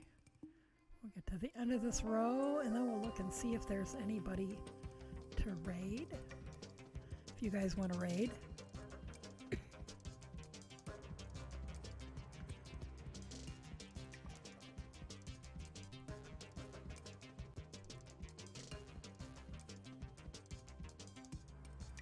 Okay, anybody want to raid, or is everybody ready to head off to bed? Let me take a quick peek and see who's here. Oh, somebody left.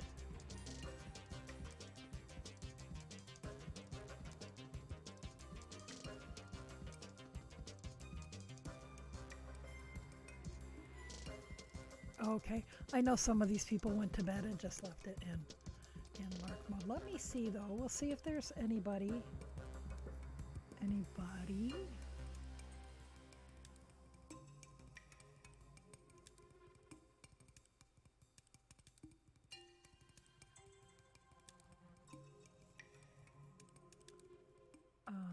We have Wild Grandma 78 playing World of Warcraft as usual. We've got sleeping chickens, ducks, sheep, and roosters. Those aren't so much fun this time of night.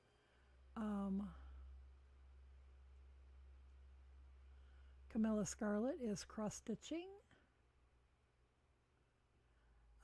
Alien Streams says Amagurumi making something cute, hopefully. Crafty Candy is playing Minecraft. And I think that's about it. Unless any of you guys have someone to recommend.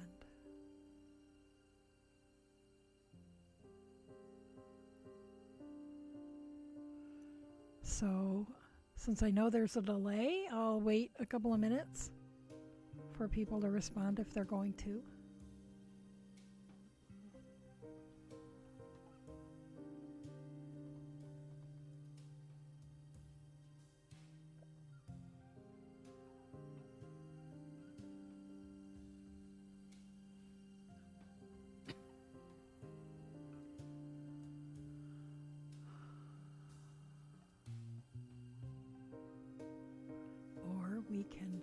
I can say goodnight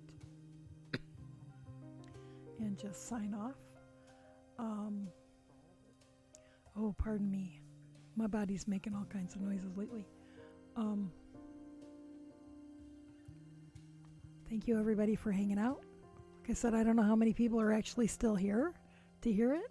I know Gentle is, and my honey bunny is, and there are a couple others of you that might still be in here.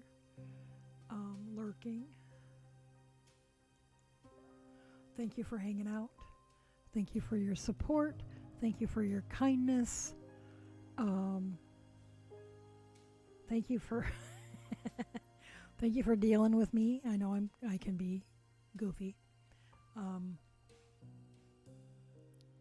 opinionated and stuff.